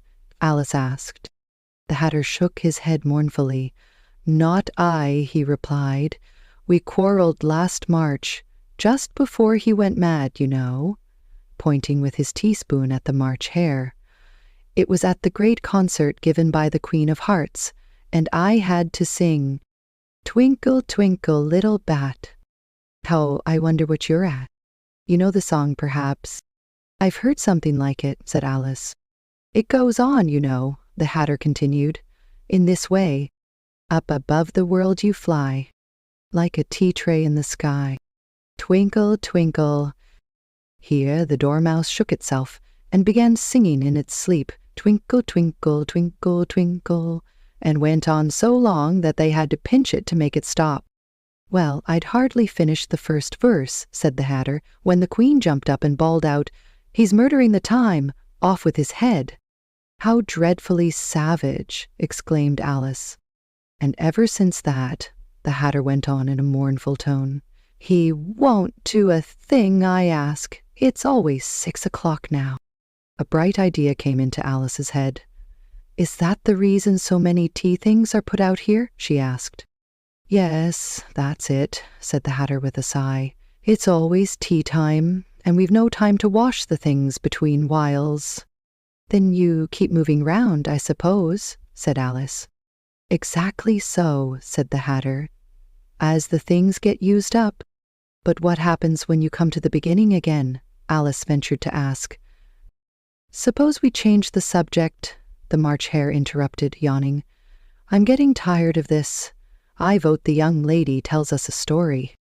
I'm afraid I don't know one, said Alice, rather alarmed at the proposal. Then the Dormouse shall, they both cried. Wake up, Dormouse, and they pinched it on both sides at once. The Dormouse slowly opened his eyes. I wasn't asleep, he said in a hoarse, feeble voice. I heard every word you fellows were saying. Tell us a story, said the March Hare. Yes, please do, pleaded Alice. And be quick about it, added the Hatter, or you'll be asleep again before it's done. Once upon a time there were 3 little sisters, the Dormouse began in a great hurry, and their names were Elsie, Lacie, and Tilly, and they lived at the bottom of a well. What did they live on? Said Alice, who always took a great interest in questions of eating and drinking. They lived on treacle, said the Dormouse, after thinking a minute or two. They couldn't have done that, you know, Alice gently remarked. They'd have been ill. So they were, said the Dormouse, very ill. Alice tried to fancy to herself what such an extraordinary ways of living would be like, but it puzzled her too much, so she went on. But why did they live at the bottom of a well? Take some more tea, the March Hare said to Alice, very earnestly. "I've had nothing yet," Alice replied in an offended tone, "so I can't take more?" "You mean you can't take less," said the Hatter. "It's very easy to take more than nothing." "Nobody asked your opinion," said Alice. "Who's making personal remarks now?" the Hatter asked triumphantly. Alice did not quite know what to say to this, so she helped herself to some tea and bread and butter, and then turned to the Dormouse and repeated her question. Why did they live at the bottom of a well? The Dormouse again took a minute or two to think about it, and then said, "It was a treacle well." "There's no such thing," Alice was beginning very angrily, but the Hatter and the March Hare went shh, and the Dormouse sulkily remarked, "If you can't be civil, you'd better finish the story for yourself." "No, please go on," Alice said very humbly. "I won't interrupt again. I dare say there may be one—" "One indeed," said the Dormouse indignantly. "However," he consented to go on. "And so these three little sisters, they were learning to draw, you know." "What did they draw?" said Alice, quite forgetting her promise. "Truckle," said the Dormouse, without considering it all this time. "I want a clean cup," interrupted the Hatter. "Let's all move one place on." He moved on as he spoke, and the Dormouse followed him. The March Hare moved into the Dormouse's place, and Alice rather unwillingly took the place of the March Hare. The Hatter was the only one who got any advantage from the change, and Alice was a good deal worse off than before, as the March Hare had just upset the milk jug into his plate. Alice did not wish to offend the Dormouse again, so she began very cautiously. "But I don't understand. Where did they draw the treacle from?" "You can draw water out of a water well," said the Hatter, "so I should think you could draw a treacle out of a treacle well." "But they were in the well," Alice said to the Dormouse, not choosing to notice this last remark. "Of course they were," said the Dormouse. "Well, in—" This answer so confused poor Alice that she let the Dormouse go on for some time without interrupting it. "They were learning to draw," the Dormouse went on, yawning and rubbing its eyes, for it was getting very sleepy. "And they drew all manner of things, everything that begins with an M." "Why with an M?" said Alice. "Why not?" said the March Hare. Alice was silent. The Dormouse had closed its eyes by this time, and was going off into a doze, but, on being pinched by the Hatter, it woke up again with a little shriek, and went on. "That begins with an M, such as mouse-traps, and the moon, and memory, and muchness. You know you say things are much of a muchness. Did you ever see such a thing as a drawing of a muchness?" "Really, now you ask me," said Alice, very much confused. "I don't think—" "Then you shouldn't talk," said the Hatter. This piece of rudeness was more than Alice could bear. She got up in great disgust and walked off. The Dormouse fell asleep instantly, and neither of the others took the least notice of her going, though she looked back once or twice, half hoping that they would call after her. The last time she saw them, they were trying to put the Dormouse into the teapot. "At any rate, I'll never go there again," said Alice as she picked her way through the wood. "It's the stupidest tea party I ever was at in all my life." Just as she said this, she noticed that one of the trees had a door leading right into it. "That's very curious," she thought, "but everything's curious today. I think I may as well go in at once." And in she went. Once more she found herself in the long hall, and close to the little glass table. "Now I'll manage better this time," she said to herself, and began by taking the little golden key and unlocking the door that led into the garden. Then she went to work nibbling at the mushroom till she was about a foot high. Then she walked down the little passage, and then she found herself at last in the beautiful garden, among the bright flower beds and the cool fountains.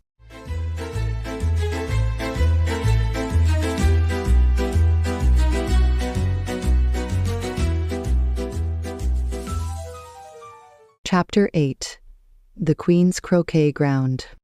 A large rose tree stood near the entrance of the garden. The roses growing on it were white, but there were 3 gardeners at it, busily painting them red. Alice thought this a very curious thing, and she went nearer to watch them, and just as she came up to them, she heard one of them say, "Look out now, 5. Don't go splashing paint over me like that." "I couldn't help it," said 5 in a sulky tone. "7 jogged my elbow." On which 7 looked up and said, "That's right, 5. Always lay the blame on others." "You'd better not talk," said 5. "I heard the Queen say only yesterday you deserved to be beheaded." "What for?" said the one who had spoken first. "That's none of your business, too," said 7. "Yes, it is his business," said 5, "and I'll tell him it was for bringing the cook tulip roots instead of onions." 7 flung down his brush and had just begun, well, of all the unjust things, when his eye chanced to fall upon Alice as she stood watching them, and he checked himself suddenly. The others looked round also, and all of them bowed low. "Would you tell me," said Alice a little timidly, "why you are painting those roses?" 5 and 7 said nothing, but looked at 2. 2 began in a low voice.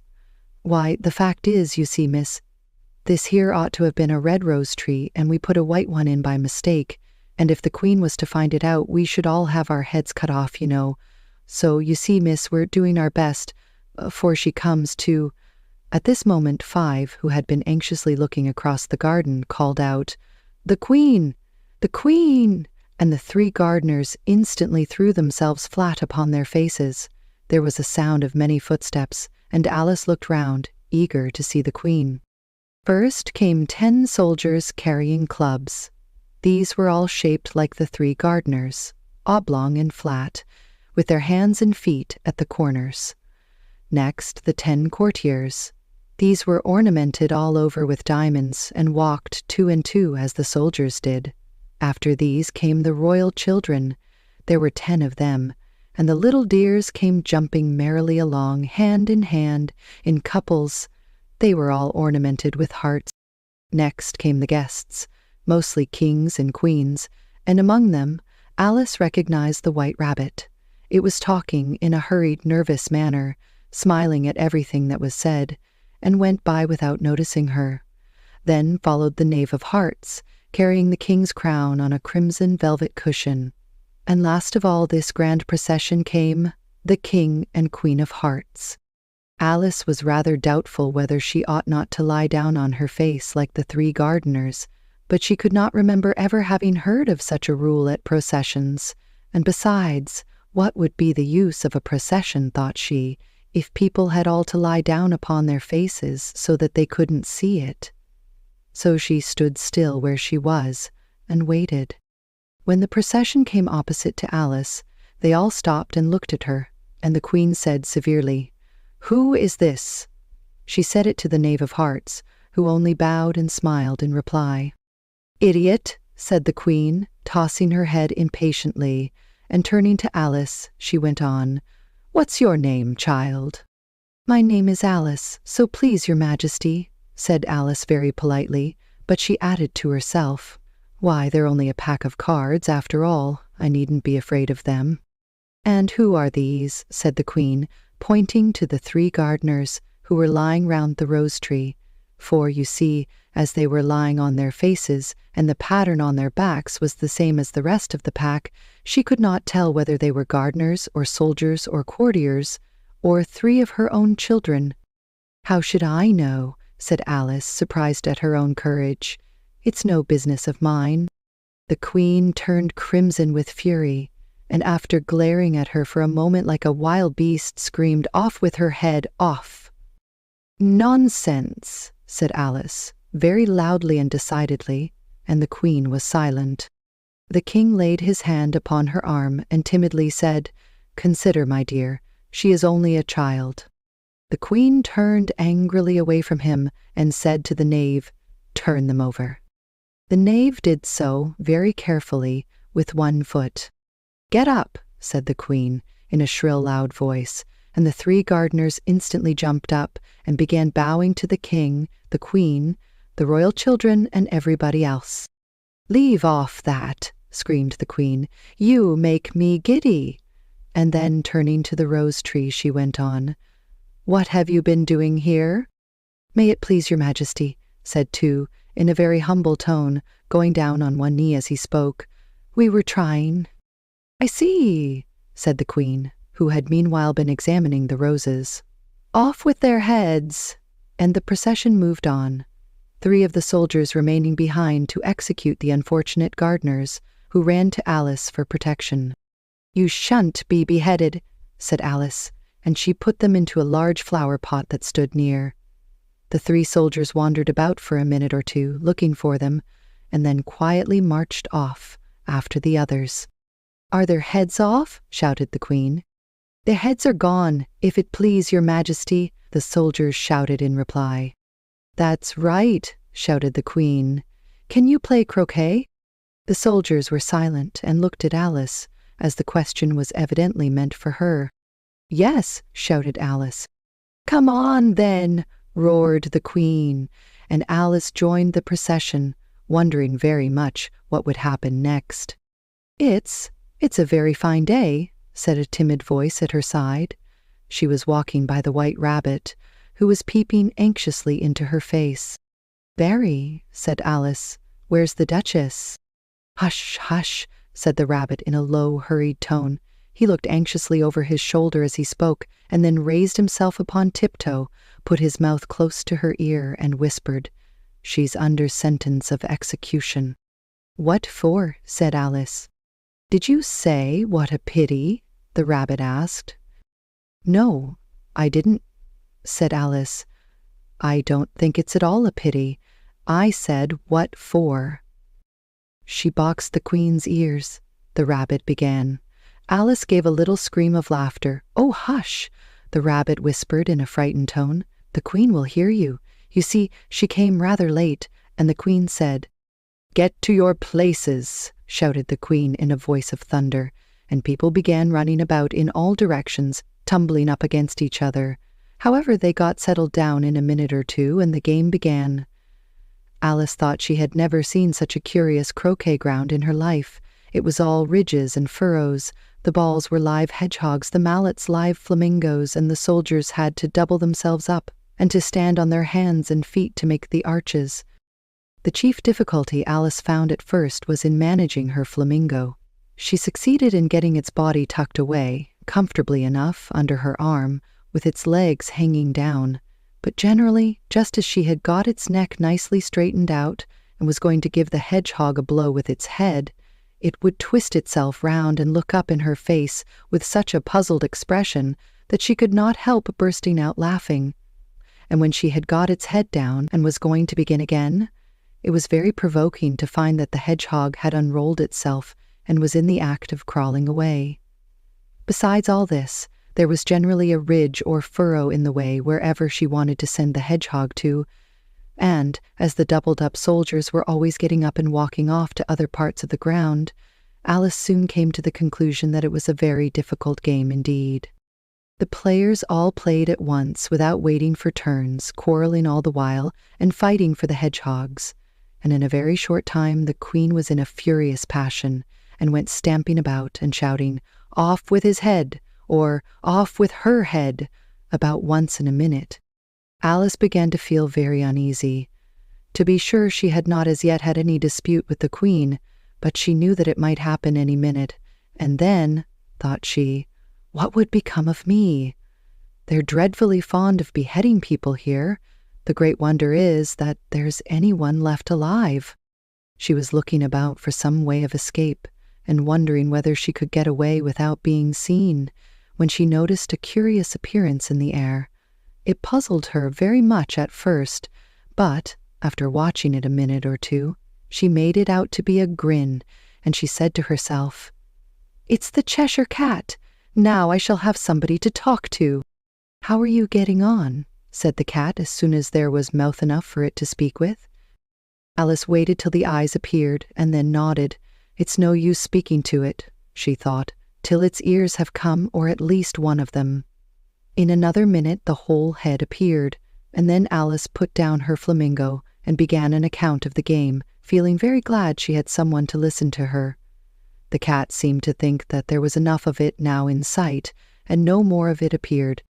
"I don't think they play it all fairly," Alice began, in rather a complaining tone, "and they all quarrel so dreadfully one can't hear oneself speak, and they don't seem to have any rules in particular, at least, if there are, nobody attends to them, and you've no idea how confusing it is, all the things being alive. For instance, there's the arch I've got to go through next, walking about at the other end of the ground, and I should have croqueted the Queen's hedgehog just now, only it ran away when it saw mine coming." "How do you like the Queen?" said the cat in a low voice. "Not at all," said Alice. "She's so extremely—" Just then she noticed that the Queen was close behind her, listening, so she went on, "Likely to win, that it's hardly worthwhile finishing the game." The Queen smiled and passed on. "Who are you talking to?" said the King, going up to Alice, and looking at the cat's head with great curiosity. "It's a friend of mine, a Cheshire cat," said Alice. "Allow me to introduce it." "I don't like the look of it at all," said the King. "However, it may kiss my hand if it likes." "I'd rather not," the cat remarked. "Don't be impertinent," said the King, "and don't look at me like that." He got behind Alice as he spoke. "A cat may look at a king," said Alice. "I've read that in some book, but I don't remember where." "Well, it must be removed," said the King very decidedly, and he called the Queen, who was passing at the moment. "My dear, I wish you would have this cat removed." The Queen had only one way of settling all difficulties, great or small. "Off with his head," she said, without even looking round. "I'll fetch the executioner myself," said the King eagerly, and he hurried off. Alice thought she might as well go back and see how the game was going on, as she heard the Queen's voice in the distance, screaming with passion. She had already heard her sentence, 3 of the players to be executed for having missed their turns, and she did not like the look of things at all, as the game was in such confusion that she never knew whether it was her turn or not. So she went in search of her hedgehog. The hedgehog was engaged in a fight with another hedgehog, which seemed to Alice an excellent opportunity for croqueting one of them with the other. The only difficulty was that her flamingo was gone across to the other side of the garden, where Alice could see it trying, in a helpless sort of way, to fly up into a tree. By the time she had caught the flamingo and brought it back, the fight was over, and both the hedgehogs were out of sight. "But it doesn't matter much," thought Alice, "as all the arches are gone from this side of the ground." So she tucked it away under her arm, that it might not escape again, and went back for a little more conversation with her friend. When she got back to the Cheshire Cat, she was surprised to find quite a large crowd collected round it. There was a dispute going on between the executioner, the King, and the Queen, who were all talking at once, while all the rest were quite silent and looked very uncomfortable. The moment Alice appeared, she was appealed to by all 3 to settle the question, and they repeated their arguments to her, though, as they all spoke at once, she found it very hard indeed to make out exactly what they said. The executioner's argument was that you couldn't cut off a head unless there was a body to cut it off from, that he had never had to do such a thing before, and he wasn't going to begin at his time of life. The King's argument was that anything that had a head could be beheaded, and that you weren't to talk nonsense. The Queen's argument was that if something wasn't done about it in less than no time, she'd have everybody executed all round. It was this last remark that had made the whole party look so grave and anxious. Alice could think of nothing else to say, but, "It belongs to the Duchess, you'd better ask her about it." "She's in prison," the Queen said to the executioner. "Fetch her here." And the executioner went off like an arrow. The cat's head began fading away the moment he was gone, and, by the time he had come back with the Duchess, it had entirely disappeared, so the King and the executioner ran wildly up and down looking for it, while the rest of the party went back to the game.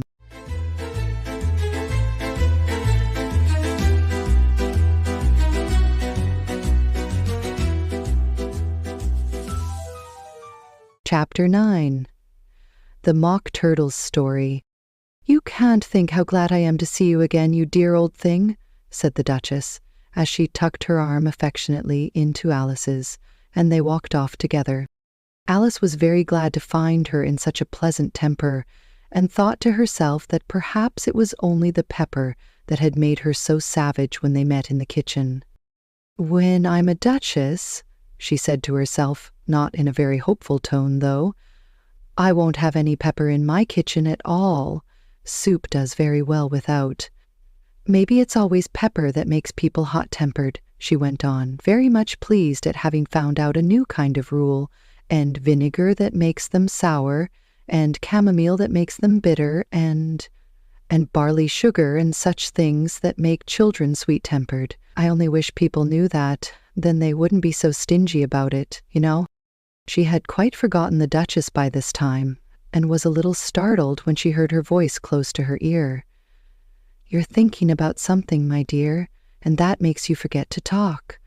I can't tell you just now what the moral of that is, but I shall remember it in a bit." "Perhaps it hasn't one," Alice ventured to remark. "Tut, tut, child," said the Duchess. "Everything's got a moral, if only you can find it." And she squeezed herself up closer to Alice's side as she spoke. Alice did not much like keeping so close to her, first, because the Duchess was very ugly, and secondly, because she was exactly the right height to rest her chin upon Alice's shoulder, and it was an uncomfortably sharp chin. However, she did not like to be rude, so she bore it as well as she could.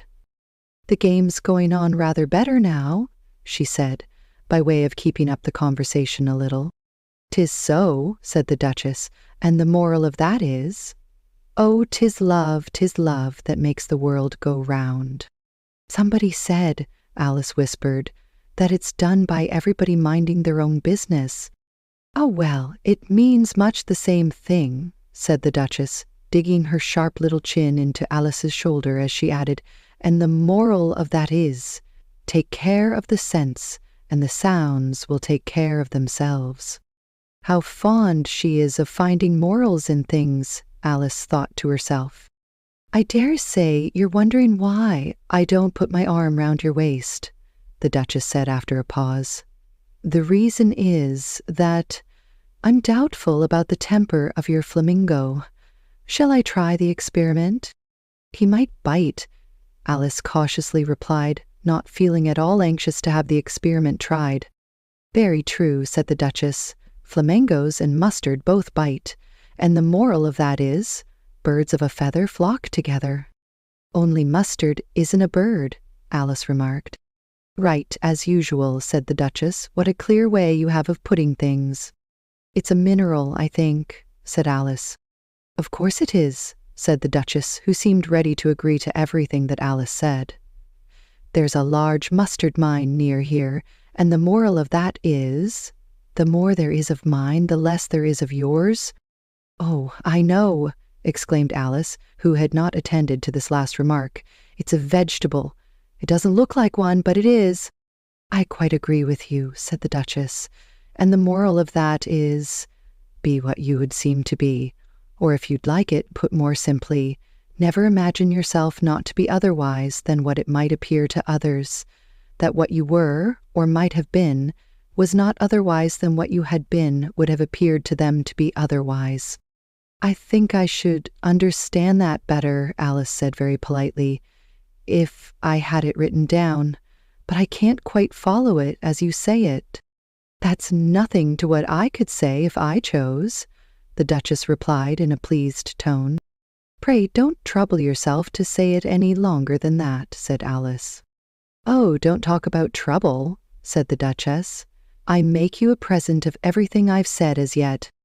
"A cheap sort of present," thought Alice. "I'm glad they don't give birthday presents like that." But she did not venture to say it out loud. "Thinking again?" the Duchess asked, with another dig of her sharp little chin. "I've a right to think," said Alice sharply, for she was beginning to feel a little worried. "Just about as much right," said the Duchess, "as pigs have to fly, and the—" But here, to Alice's great surprise, the Duchess's voice died away, even in the middle of her favorite word, moral, and the arm that was linked into hers began to tremble. Alice looked up, and there stood the queen in front of them, with her arms folded, frowning like a thunderstorm. "A fine day, your majesty," the Duchess began, in a low, weak voice. "Now, I give you fair warning," shouted the queen, stamping on the ground as she spoke. "Either you or your head must be off, and that in about half no time. Take your choice." The Duchess took her choice and was gone in a moment. "Let's go on with the game," the queen said to Alice, and Alice was too much frightened to say a word, but slowly followed her back to the croquet ground. The other guests had taken advantage of the queen's absence and were resting in the shade.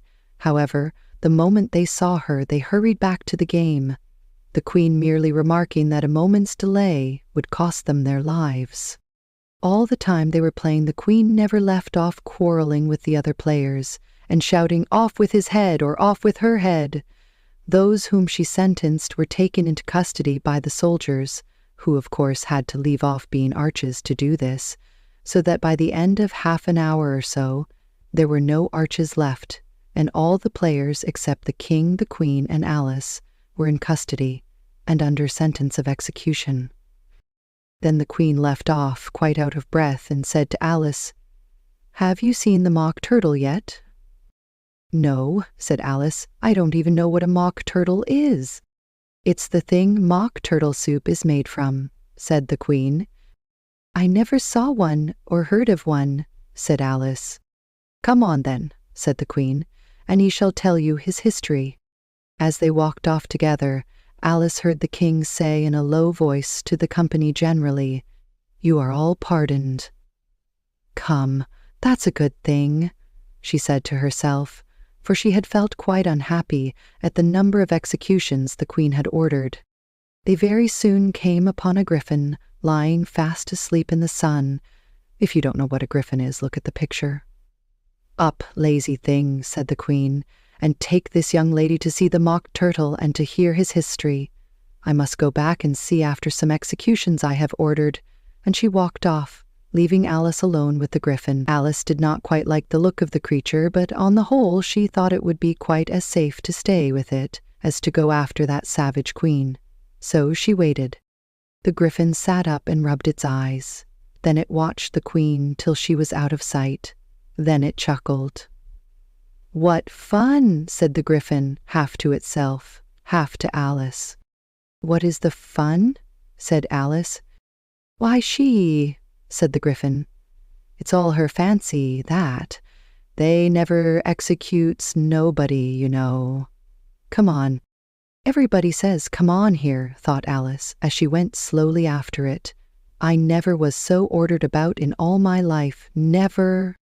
They had not gone far before they saw the mock turtle in the distance, sitting sad and lonely on a little ledge of rock, and as they came nearer, Alice could hear him sighing as if his heart would break. She pitied him deeply. "What is his sorrow?" she asked the griffin, and the griffin answered very nearly in the same words as before, "It's all his fancy that he hasn't got no sorrow, you know. Come on." So they went up to the mock turtle, who looked at them with large eyes full of tears, but said nothing. "This here young lady," said the griffin, "she wants for to know your history, she do." "I'll tell it her," said the mock turtle in a deep, hollow tone. "Sit down, both of you, and don't speak a word till I've finished." So they sat down, and nobody spoke for some minutes. Alice thought to herself, "I don't see how he can even finish if he doesn't begin." But she waited patiently. "Once," said the mock turtle at last, with a deep sigh, "I was a real turtle." These words were followed by a very long silence, broken only by an occasional exclamation of from the griffin, and the constant heavy sobbing of the mock turtle. Alice was very nearly getting up and saying, "Thank you, sir, for your interesting story," but she could not help thinking there must be more to come. So she sat still and said nothing. "When we were little," the mock turtle went on at last, more calmly, though still sobbing a little now and then, "we went to school in the sea. The master was an old turtle. We used to call him Tortoise. "Why did you call him Tortoise if he wasn't one?" Alice asked. "We called him Tortoise because he taught us," said the Mock Turtle angrily. "Really, you are very dull." "You ought to be ashamed of yourself for asking such a simple question," added the Gryphon. And then they both sat silent and looked at poor Alice, who felt ready to sink into the earth. At last the Gryphon said to the Mock Turtle, "Drive on, old fellow, don't be all day about it." And he went on in these words, "Yes, we went to school in the sea, though you mayn't believe it." "I never said I didn't," interrupted Alice. "You did," said the Mock Turtle. "Hold your tongue," added the Gryphon, before Alice could speak again. The Mock Turtle went on. "We had the best of educations. In fact, we went to school every day." "I've been to a day school too," said Alice. "You needn't be so proud as all that." "With extras?" asked the Mock Turtle a little anxiously. "Yes," said Alice. "We learned French and music." "And washing?" said the Mock Turtle. "Certainly not," said Alice indignantly. "Hey, then yours wasn't a really good school," said the Mock Turtle in a tone of great relief. Now, at ours they had at the end of the bill French, music, and washing, extra. "You couldn't have wanted it much," said Alice, "living at the bottom of the sea." "I couldn't afford to learn it," said the Mock Turtle with a sigh. "I only took the regular course." "What was that?" inquired Alice. "Reeling and writhing, of course, to begin with," the Mock Turtle replied. "And then the different branches of arithmetic: ambition, distraction, uglification, and derision." "I never heard of uglification," Alice ventured to say. "What is it?" The Gryphon lifted up both its paws in surprise.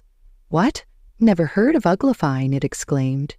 "You know what to beautify is, I suppose?" "Yes," said Alice doubtfully. "It means to make anything prettier." "Well then," the Gryphon went on, "if you don't know what uglify is, you are a simpleton." Alice did not feel encouraged to ask any more questions about it, so she turned to the Mock Turtle and said, "What else had you to learn?" "Well, there was mystery," the Mock Turtle replied, counting off the subjects on his flappers.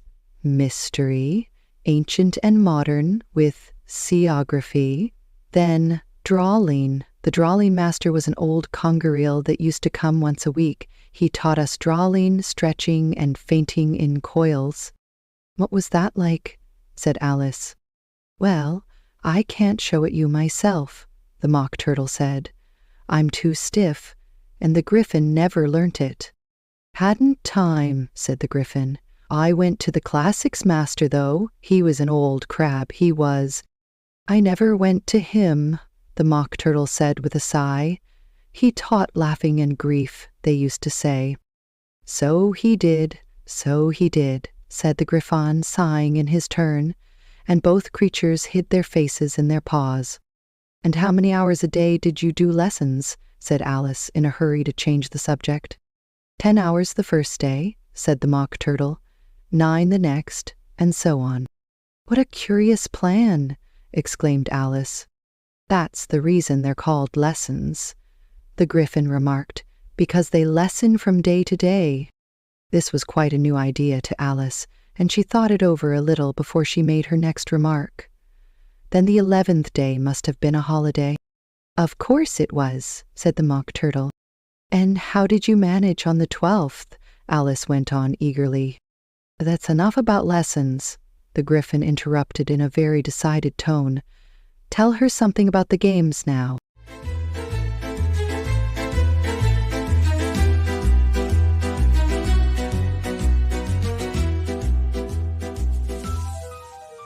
Chapter 10.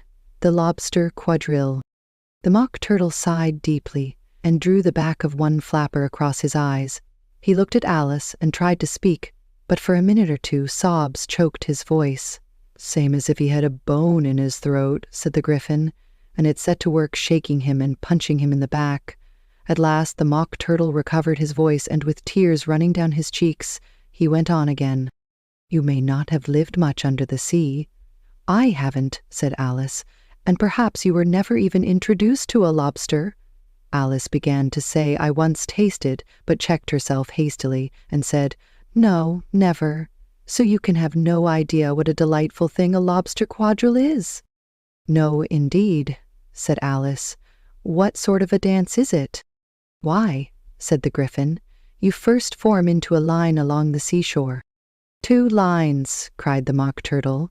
Seals, turtles, salmon, and so on. Then, when you've cleared all the jellyfish out of the way— That generally takes some time, interrupted the Gryphon. You advance twice. Each with a lobster as a partner, cried the Gryphon. Of course, the Mock Turtle said. Advance twice, set to partners. Change lobsters and retire in same order, continued the Gryphon. Then you know, the Mock Turtle went on, you throw the lobsters, shouted the Gryphon with a bound into the air. As far out to sea as you can. Swim after them, screamed the Gryphon. Turn a somersault in the sea, cried the Mock Turtle, capering wildly about. Change lobsters again, yelled the Gryphon at the top of its voice. Back to land again. And that's all the first figure, said the Mock Turtle, suddenly dropping his voice. And the 2 creatures who had been jumping about like mad things all this time sat down again very sadly and quietly and looked at Alice. It must be a very pretty dance, said Alice timidly. Would you like to see a little of it? Said the Mock Turtle. Very much indeed, said Alice. Come, let's try the first figure, said the Mock Turtle to the Gryphon. We can do without lobsters, you know. Which shall sing? Oh, you sing, said the Gryphon. I've forgotten the words. So they began solemnly dancing round and round Alice, every now and then treading on her toes when they passed too close, and waving their forepaws to mark the time, while the Mock Turtle sang this, very slowly and sadly. Will you walk a little faster? Said a whiting to a snail. There's a porpoise close behind us, and he's treading on my tail. See how eagerly the lobsters and the turtles all advance. They are waiting on the shingle. Will you come and join the dance? Will you, won't you, will you, won't you, will you join the dance? Will you, won't you, will you, won't you join the dance? You can really have no notion how delightful it will be when they take us up and throw us, with the lobsters, out to sea. But the snail replied, too far, and gave a look askance. Said he thanked the whiting kindly, but he would not join the dance. Would not, could not, would not join the dance. Would not, could not join the dance. What matters it how far we go? His scaly friend replied. There is another shore, you know, upon the other side. The further off from England, the nearer is to France. Add the liseur d'algorithme, les autres ombres et y. Then turn not pale, beloved snail, but come and join the dance. Will you, won't you, will you, won't you join the dance? Will you, won't you, won't you join the dance? Thank you, it's a very interesting dance to watch, said Alice, feeling very glad that it was over at last. And I do so like that curious song about the whiting. Oh, as to the whiting, said the Mock Turtle. You've seen them, of course? Yes, said Alice. I've often seen them at Din. She checked herself hastily. I don't know where Din may be, said the Mock Turtle, but if you've seen them so often, of course you know what they're like. I believe so, Alice replied thoughtfully. They have their tails in their mouths, and they're all over crumbs. You're wrong about the crumbs, said the Mock Turtle. Crumbs would all wash off in the sea. But they have their tails in their mouths, and the reason is— Here the Mock Turtle yawned and shut his eyes. Tell her about the reason and all that, he said to the Gryphon. The reason is, said the Gryphon, that they would go with the lobsters to the dance, so they got thrown out to sea, so they had to fall a long way, so they got their tails fast in their mouths, so they couldn't get them out again. That's all. "Thank you," said Alice. "It's very interesting. I never knew so much about a whiting before." "I can tell you more than that if you like," said the Gryphon. "Do you know why it's called a whiting?"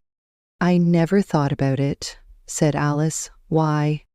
"It does the boots and shoes," the Gryphon replied very solemnly. Alice was thoroughly puzzled. "Does the boots and shoes?" she repeated in a wondering tone. "Why, what are your shoes done with?" said the Gryphon. "I mean, what makes them so shiny?" Alice looked down at them and considered a little before she gave her answer. "They're done with blacking, I believe." "Boots and shoes under the sea," the Gryphon went on in a deep voice, "are done with a whiting. Now you know." "And what are they made of?" Alice asked in a tone of great curiosity.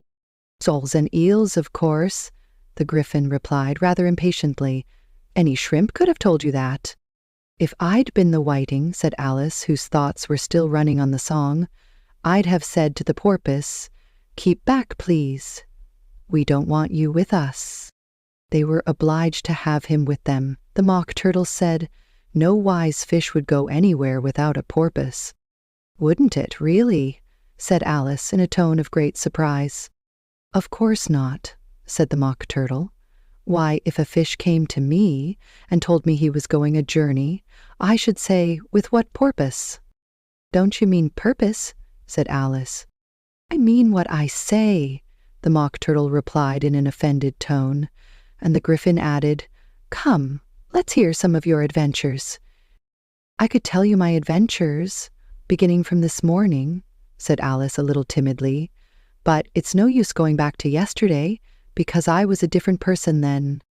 "Explain all that," said the Mock Turtle. No, the adventures first," said the Gryphon in an impatient tone. "Explanations take such a dreadful time." So Alice began telling them her adventures from the time when she first saw the White Rabbit. She was a little nervous about it just at first.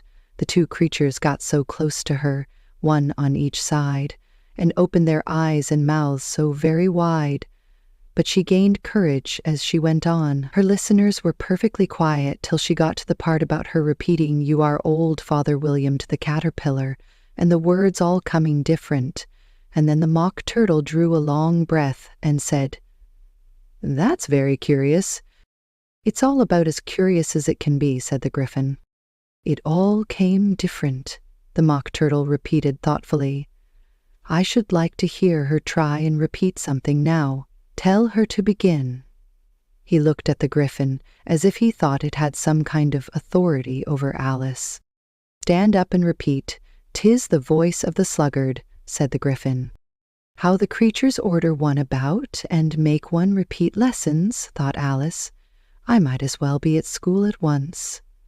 However, she got up and began to repeat it, but her head was so full of the lobster quadrille that she hardly knew what she was saying, and the words came very queer indeed. "'Tis the voice of the lobster," I heard him declare. "You have baked me too brown, I must sugar my hair. As a duck with its eyelids, so he with his nose. Trims his belt and his buttons and turns out his toes." Later editions continued as follows. "When the sands are all dry, he is gay as a lark, and will talk in contemptuous tones of the shark. But when the tide rises and sharks are around, his voice has a timid and tremulous sound." "That's different from what I used to say when I was a child," said the Gryphon. "Well, I never heard it before," said the Mock Turtle, "but it sounds uncommon nonsense." Alice said nothing. She had sat down with her face in her hands, wondering if anything would ever happen in a natural way again. "I should like to have it explained," said the Mock Turtle. "She can't explain it," said the Gryphon hastily. "Go on with the next verse." "But about his toes," the Mock Turtle persisted. "How could he turn them out with his nose, you know?" "It's the first position in dancing," Alice said, but was dreadfully puzzled by the whole thing and longed to change the subject. "Go on with the next verse," the Gryphon repeated impatiently. "It begins, 'I passed by his garden.'" Alice did not dare to disobey, though she felt sure it would all come wrong, and she went on in a trembling voice. I passed by his garden and marked with one eye how the owl and the panther were sharing a pie. Later editions continued as follows. The panther took pie crust and gravy and meat, while the owl had the dish as its share of the treat. When the pie was all finished, the owl, as a boon, was kindly permitted to pocket the spoon, while the panther received knife and fork with a growl, and concluded the banquet. "What is the use of repeating all that stuff?" the Mock Turtle interrupted, "if you don't explain it as you go on. It's by far the most confusing thing I ever heard." "Yes, I think you'd better leave off," said the Gryphon, and Alice was only too glad to do so. "Shall we try another figure of the lobster quadrille?" the Gryphon went on. "Or would you like the Mock Turtle to sing you a song?" "Oh, a song, please, if the Mock Turtle would be so kind," Alice replied, so eagerly that the Gryphon said, in a rather offended tone, "No accounting for tastes. Sing her turtle soup, will you, old fellow?" The Mock Turtle sighed deeply and began, in a voice sometimes choked with sobs, to sing this: "Beautiful soup, so rich and green, waiting in a hot tureen. Who for such dainties would not stoop? Soup of the evening, beautiful soup. Soup of the evening, beautiful soup. Beautiful soup, bow. Beautiful soup. Soup of the beautiful, beautiful soup. Beautiful soup. Who cares for fish, game, or any other dish? Who would not give all else for two? Pennyworth only of beautiful soup? Pennyworth only of beautiful soup? Beautiful soup. Beautiful soup. Soup of the evening. Beautiful, beautiful soup." "Chorus again!" cried the Gryphon, and the Mock Turtle had just begun to repeat it when a cry of "The trial's beginning!" was heard in the distance. "Come on!" cried the Gryphon, and, taking Alice by the hand, it hurried off without waiting for the end of the song. "What trial is it?" Alice panted as she ran. But the Gryphon only answered, "Come on," and ran the faster, while more and more faintly came, carried on the breeze that followed them, the melancholy words: "Soup of the evening, beautiful, beautiful soup."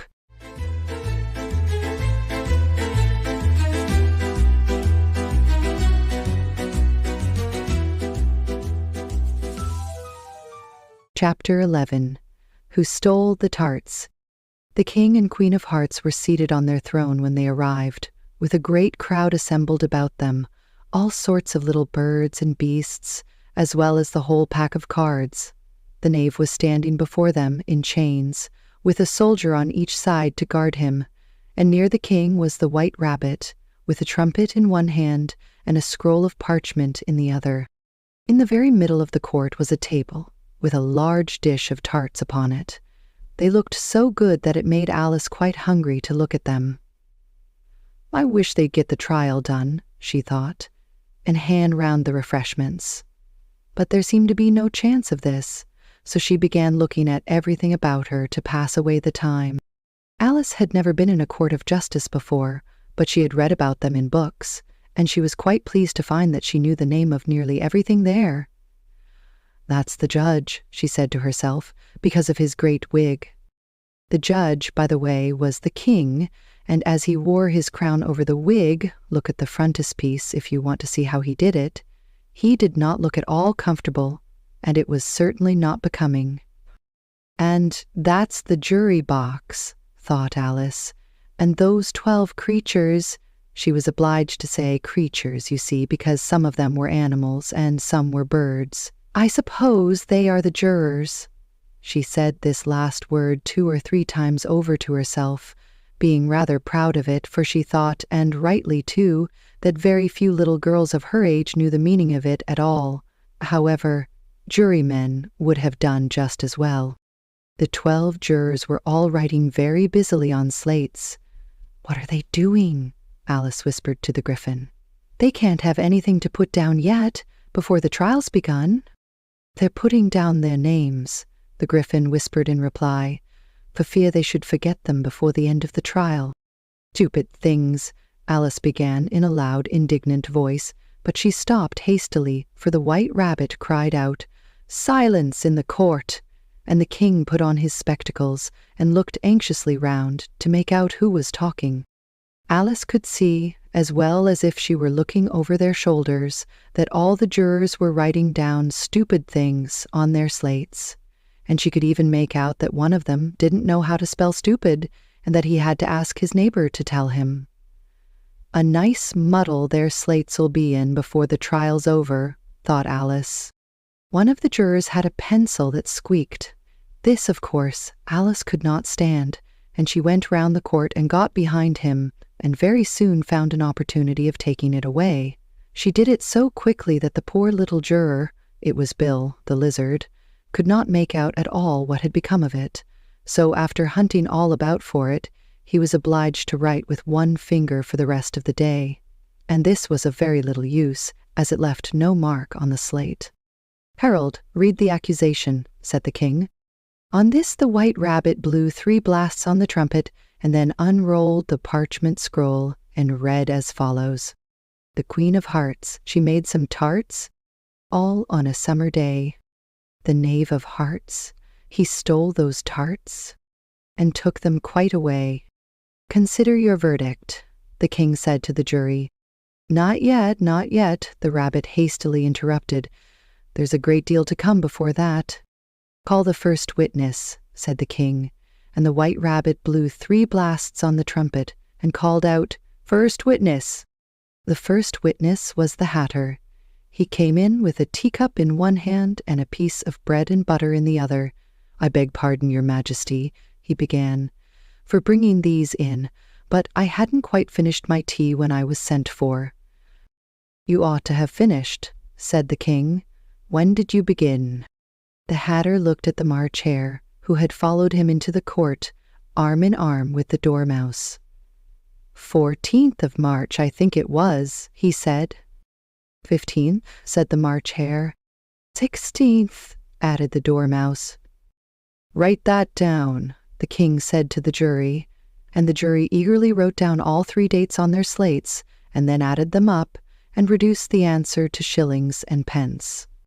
"Take off your hat," the king said to the Hatter. "It isn't mine," said the Hatter. "Stolen!" the king exclaimed, turning to the jury, who instantly made a memorandum of the fact. "I keep them to sell," the Hatter added as an explanation. "I've none of my own. I'm a Hatter." Here the Queen put on her spectacles and began staring at the Hatter, who turned pale and fidgeted. "Give your evidence," said the king, "and don't be nervous, or I'll have you executed on the spot." This did not seem to encourage the witness at all. He kept shifting from one foot to the other, looking uneasily at the Queen, and in his confusion he bit a large piece out of his teacup instead of the bread and butter. Just at this moment Alice felt a very curious sensation, which puzzled her a good deal until she made out what it was. She was beginning to grow larger again, and she thought at first she would get up and leave the court. But on second thought she decided to remain where she was, as long as there was room for her. "I wish you wouldn't squeeze so," said the Dormouse, who was sitting next to her. "I can hardly breathe." "I can't help it," said Alice very meekly. "I'm growing." "You've no right to grow here," said the Dormouse. "Don't talk nonsense," said Alice more boldly. "You know you're growing too." "Yes, but I grow at a reasonable pace," said the Dormouse, "not in that ridiculous fashion," and he got up very sulkily and crossed over to the other side of the court. All this time, the Queen had never left off staring at the Hatter, and, just as the Dormouse crossed the court, she said to one of the officers of the court, "Bring me the list of the singers in the last concert," on which the wretched Hatter trembled so that he shook both his shoes off. "Give your evidence," the king repeated angrily, "or I'll have you executed, whether you're nervous or not." "I'm a poor man, Your Majesty," the Hatter began in a trembling voice, "and I hadn't begun my tea, not above a week or so, and what with the bread and butter getting so thin, and the twinkling of the tea—" "The twinkling of the what?" said the king. It began with the T, the Hatter replied. Of course twinkling begins with a T, said the king sharply. Do you take me for a dunce? Go on. I'm a poor man, the Hatter went on, and most things twinkled after that. Only the March Hare said. I didn't, the March Hare interrupted in a great hurry. You did, said the Hatter. I deny it, said the March Hare. He denies it, said the king. Leave out that part. Well, at any rate, the Dormouse said. The Hatter went on, looking anxiously round to see if he would deny it too, but the Dormouse denied nothing, being fast asleep. After that, continued the Hatter, I cut some more bread and butter. But what did the Dormouse say? One of the jury asked. That I can't remember, said the Hatter. You must remember, remarked the king, or I'll have you executed. The miserable Hatter dropped his teacup and bread and butter and went down on one knee. I'm a poor man, your majesty, he began. You're a very poor speaker, said the king. Here one of the guinea pigs cheered and was immediately suppressed by the officers of the court. As that is rather a hard word, I will just explain to you how it was done. They had a large canvas bag, which tied up at the mouth with strings. Into this they slipped the guinea pig head first and then sat upon it. I'm glad I've seen that done, thought Alice. I've so often read in the newspapers at the end of trials there was some attempts at applause which was immediately suppressed by the officers of the court, and I never understood what it meant till now. If that's all you know about it, you may stand down, continued the king. I can't go no lower, said the Hatter. I'm on the floor as it is. Then you may sit down, the king replied. Here the other guinea pig cheered and was suppressed. Come, that finished the guinea pigs, thought Alice. Now we shall get on better. I'd rather finish my tea, said the Hatter with an anxious look at the Queen, who was reading the list of singers. You may go, said the king, and the Hatter hurriedly left the court without even waiting to put his shoes on. And just take his head off outside, the Queen added to one of the officers, but the Hatter was out of sight before the officer could get to the door. Call the next witness, said the king. The next witness was the Duchess's cook. She carried the pepper box in her hand, and Alice guessed who it was even before she got into the court, by the way the people near the door began sneezing all at once. Give your evidence, said the king. Shan't, said the cook.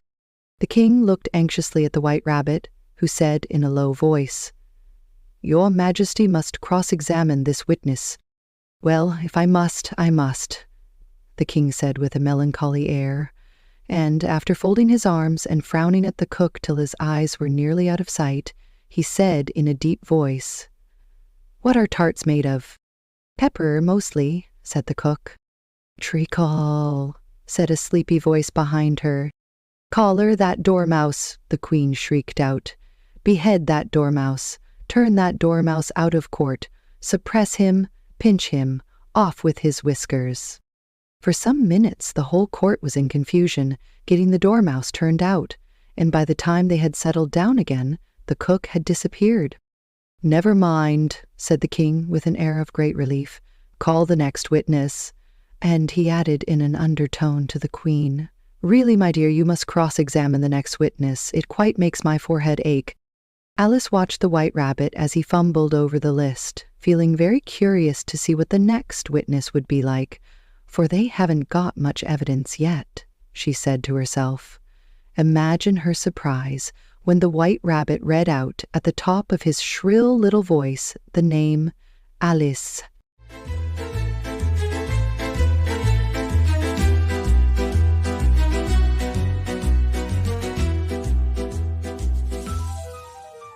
Chapter 12. Alice's Evidence.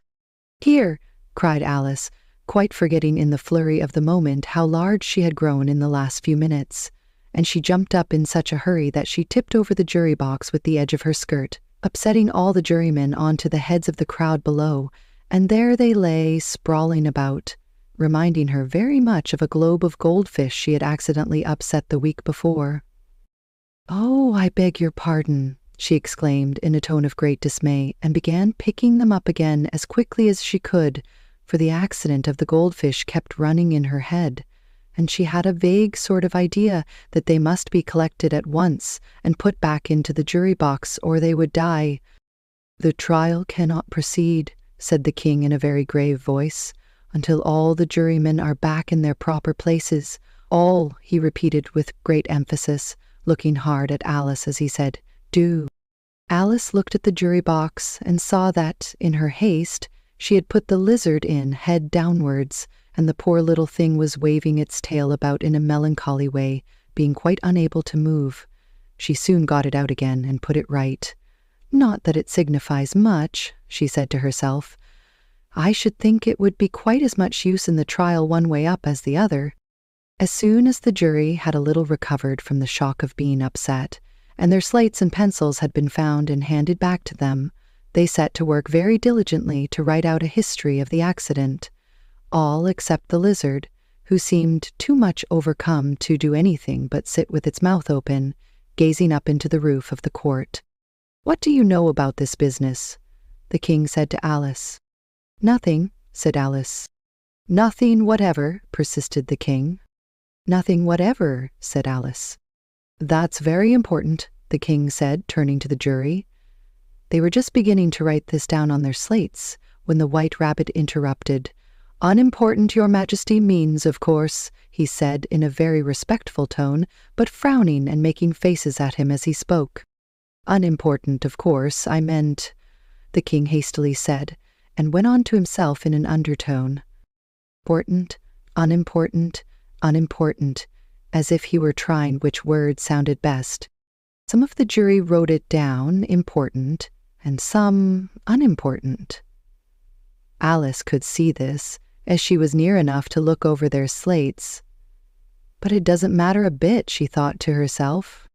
At this moment the king, who had been for some time busily writing in his notebook, cackled out, "Silence," and read out from his book, "Rule 42. All persons more than a mile high to leave the court." Everybody looked at Alice. "I'm not a mile high," said Alice. "You are," said the king. "Nearly 2 miles high," added the queen. "Well, I shan't go at any rate," said Alice. "Besides, that's not a regular rule. You invented it just now." "It's the oldest rule in the book," said the king. "Then it ought to be number 1, said Alice. The king turned pale and shut his notebook hastily. "Consider your verdict," he said to the jury in a low, trembling voice. "There's more evidence to come yet, please your majesty," said the White Rabbit, jumping up in a great hurry. "This paper has just been picked up." "What's in it?" said the queen. "I haven't opened it yet," said the White Rabbit, "but it seems to be a letter written by the prisoner to somebody." "It must have been that," said the king, "unless it was written to nobody, which isn't usual, you know." "Who's it directed to?" said one of the jurymen.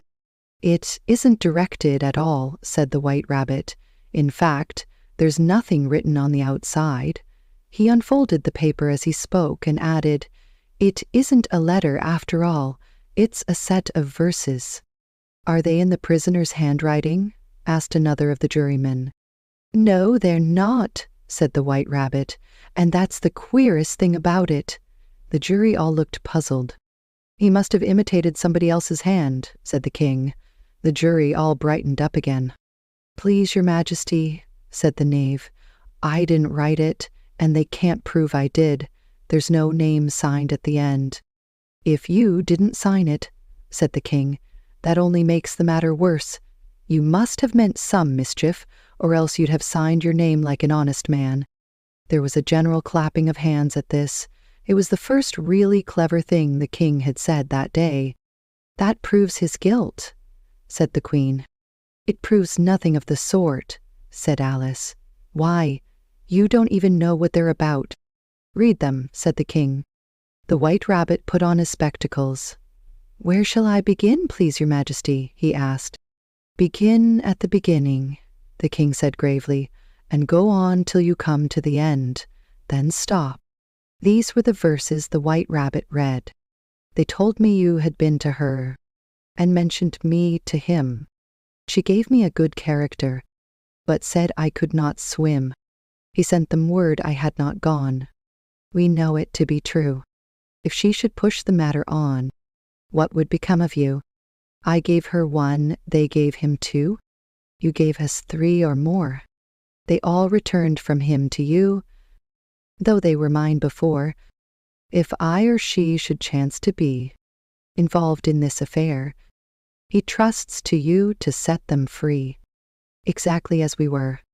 My notion was that you had been, before she had this fit, an obstacle that came between him and ourselves, and it. Don't let him know she liked them best, for this must ever be a secret kept from all the rest. Between yourself and me, that's the most important piece of evidence we've heard yet, said the king, rubbing his hands. So now let the jury. If any one of them can explain it, said Alice. She had grown so large in the last few minutes that she wasn't a bit afraid of interrupting him. I'll give him 6pence. I don't believe there's an atom of meaning in it. The jury all wrote down on their slates, she doesn't believe there's an atom of meaning in it, but none of them attempted to explain the paper. If there's no meaning in it, said the king, that saves a world of trouble, you know, as we needn't try to find any.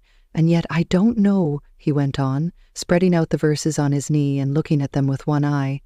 I seem to see some meaning in them after all. Said I could not swim. You can't swim, can you? He added, turning to the knave. The knave shook his head sadly. Do I look like it? He said, which he certainly did not, being made entirely of cardboard. All right, so far, said the king, and he went on muttering over the verses to himself. We know it to be true. That's the jury, of course. I gave her 1, they gave him 2. Why, that must be what he did with the tarts, you know. But it goes on. They all returned from him to you, said Alice. Why, there they are, said the king triumphantly, pointing to the tarts on the table. Nothing can be clearer than that. Then again, before she had this fit. You never had fits, my dear, I think, he said to the queen. Never, said the queen furiously, throwing an inkstand at the lizard as she spoke. The unfortunate little Bill had left off writing on his slate with one finger, as he found it made no mark, but he now hastily began again, using the ink that was trickling down his face as long as it lasted. Then the words don't fit you, said the king, looking round the court with a smile. There was a dead silence. It's a pun, the king added in an offended tone, and everybody laughed. Let the jury consider their verdict, the king said, for about the 20th time that day. No, no, said the queen. Sentence first, verdict afterwards. Stuff and nonsense, said Alice loudly. The idea of having the sentence first. Hold your tongue, said the queen, turning purple. I won't, said Alice.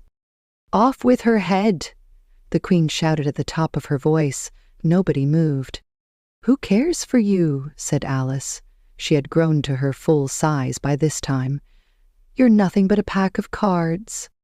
At this, the whole pack rose up into the air and came flying down upon her. She gave a little scream, half of fright and half of anger, and tried to beat them off, and found herself lying on the bank with her head in the lap of her sister, who was gently brushing away some dead leaves that had fluttered down from the trees upon her face. Wake up, Alice dear, said her sister. Why, what a long sleep you've had. Oh, I've had such a curious dream, said Alice, and she told her sister, as well as she could remember them, all these strange adventures of hers that you have just been reading about. And when she had finished, her sister kissed her and said, It was a curious dream, dear, certainly, but now run into your tea, it's getting late. So Alice got up and ran off, thinking while she ran, as well she might, what a wonderful dream it had been. But her sister sat still just as she left her, leaning her head on her hand, watching the setting sun and thinking of little Alice and all her wonderful adventures, till she too began dreaming after a fashion, and this was her dream. First, she dreamed of little Alice herself, And once again, the tiny hands were clasped upon her knee, and the bright, eager eyes were looking up into hers. She could hear the very tones of her voice, and see that queer little toss of her head to keep back the wandering hair that would always get into her eyes. And still, as she listened, or seemed to listen, the whole place around her became alive with the strange creatures of her little sister's dream. The long grass rustled at her feet as the white rabbit hurried by. The frightened mouse splashed his way through the neighboring pool. She could hear the rattle of the teacups as the March Hare and his friends shared their never-ending meal, and the shrill voice of the Queen ordering off her unfortunate guests to execution. Once more the pig baby was sneezing on the Duchess's knee while plates and dishes crashed around it. Once more the shriek of the griffin, the squeaking of the lizard's slate pencil, and the choking of the suppressed guinea pigs filled the air, mixed up with the distant sobs of the miserable mock turtle. So she sat on, with closed eyes, and half believed herself in Wonderland, though she knew she had but to open them again, and all would change to dull reality. The grass would be only rustling in the wind, and the pool rippling to the waving of the reeds. The rattling teacups would change to tinkling sheep bells, and the Queen's shrill cries to the voice of the shepherd boy, and the sneeze of the baby, the shriek of the griffin, and all the other queer noises would change to the confused clamor of the busy farmyard, while the lowing of the cattle in the distance would take the place of the mock turtle's heavy sobs. Lastly, she pictured to herself how this same little sister of hers would, in the aftertime, be herself a grown woman, and how she would keep, through all her riper years, the simple and loving heart of her childhood, and how she would gather about her other little children and make their eyes bright and eager with many a strange tale, perhaps even with the dream of Wonderland of long ago, and how she would feel with all their simple sorrows and find a pleasure in all their simple joys, remembering her own child life and the happy summer days.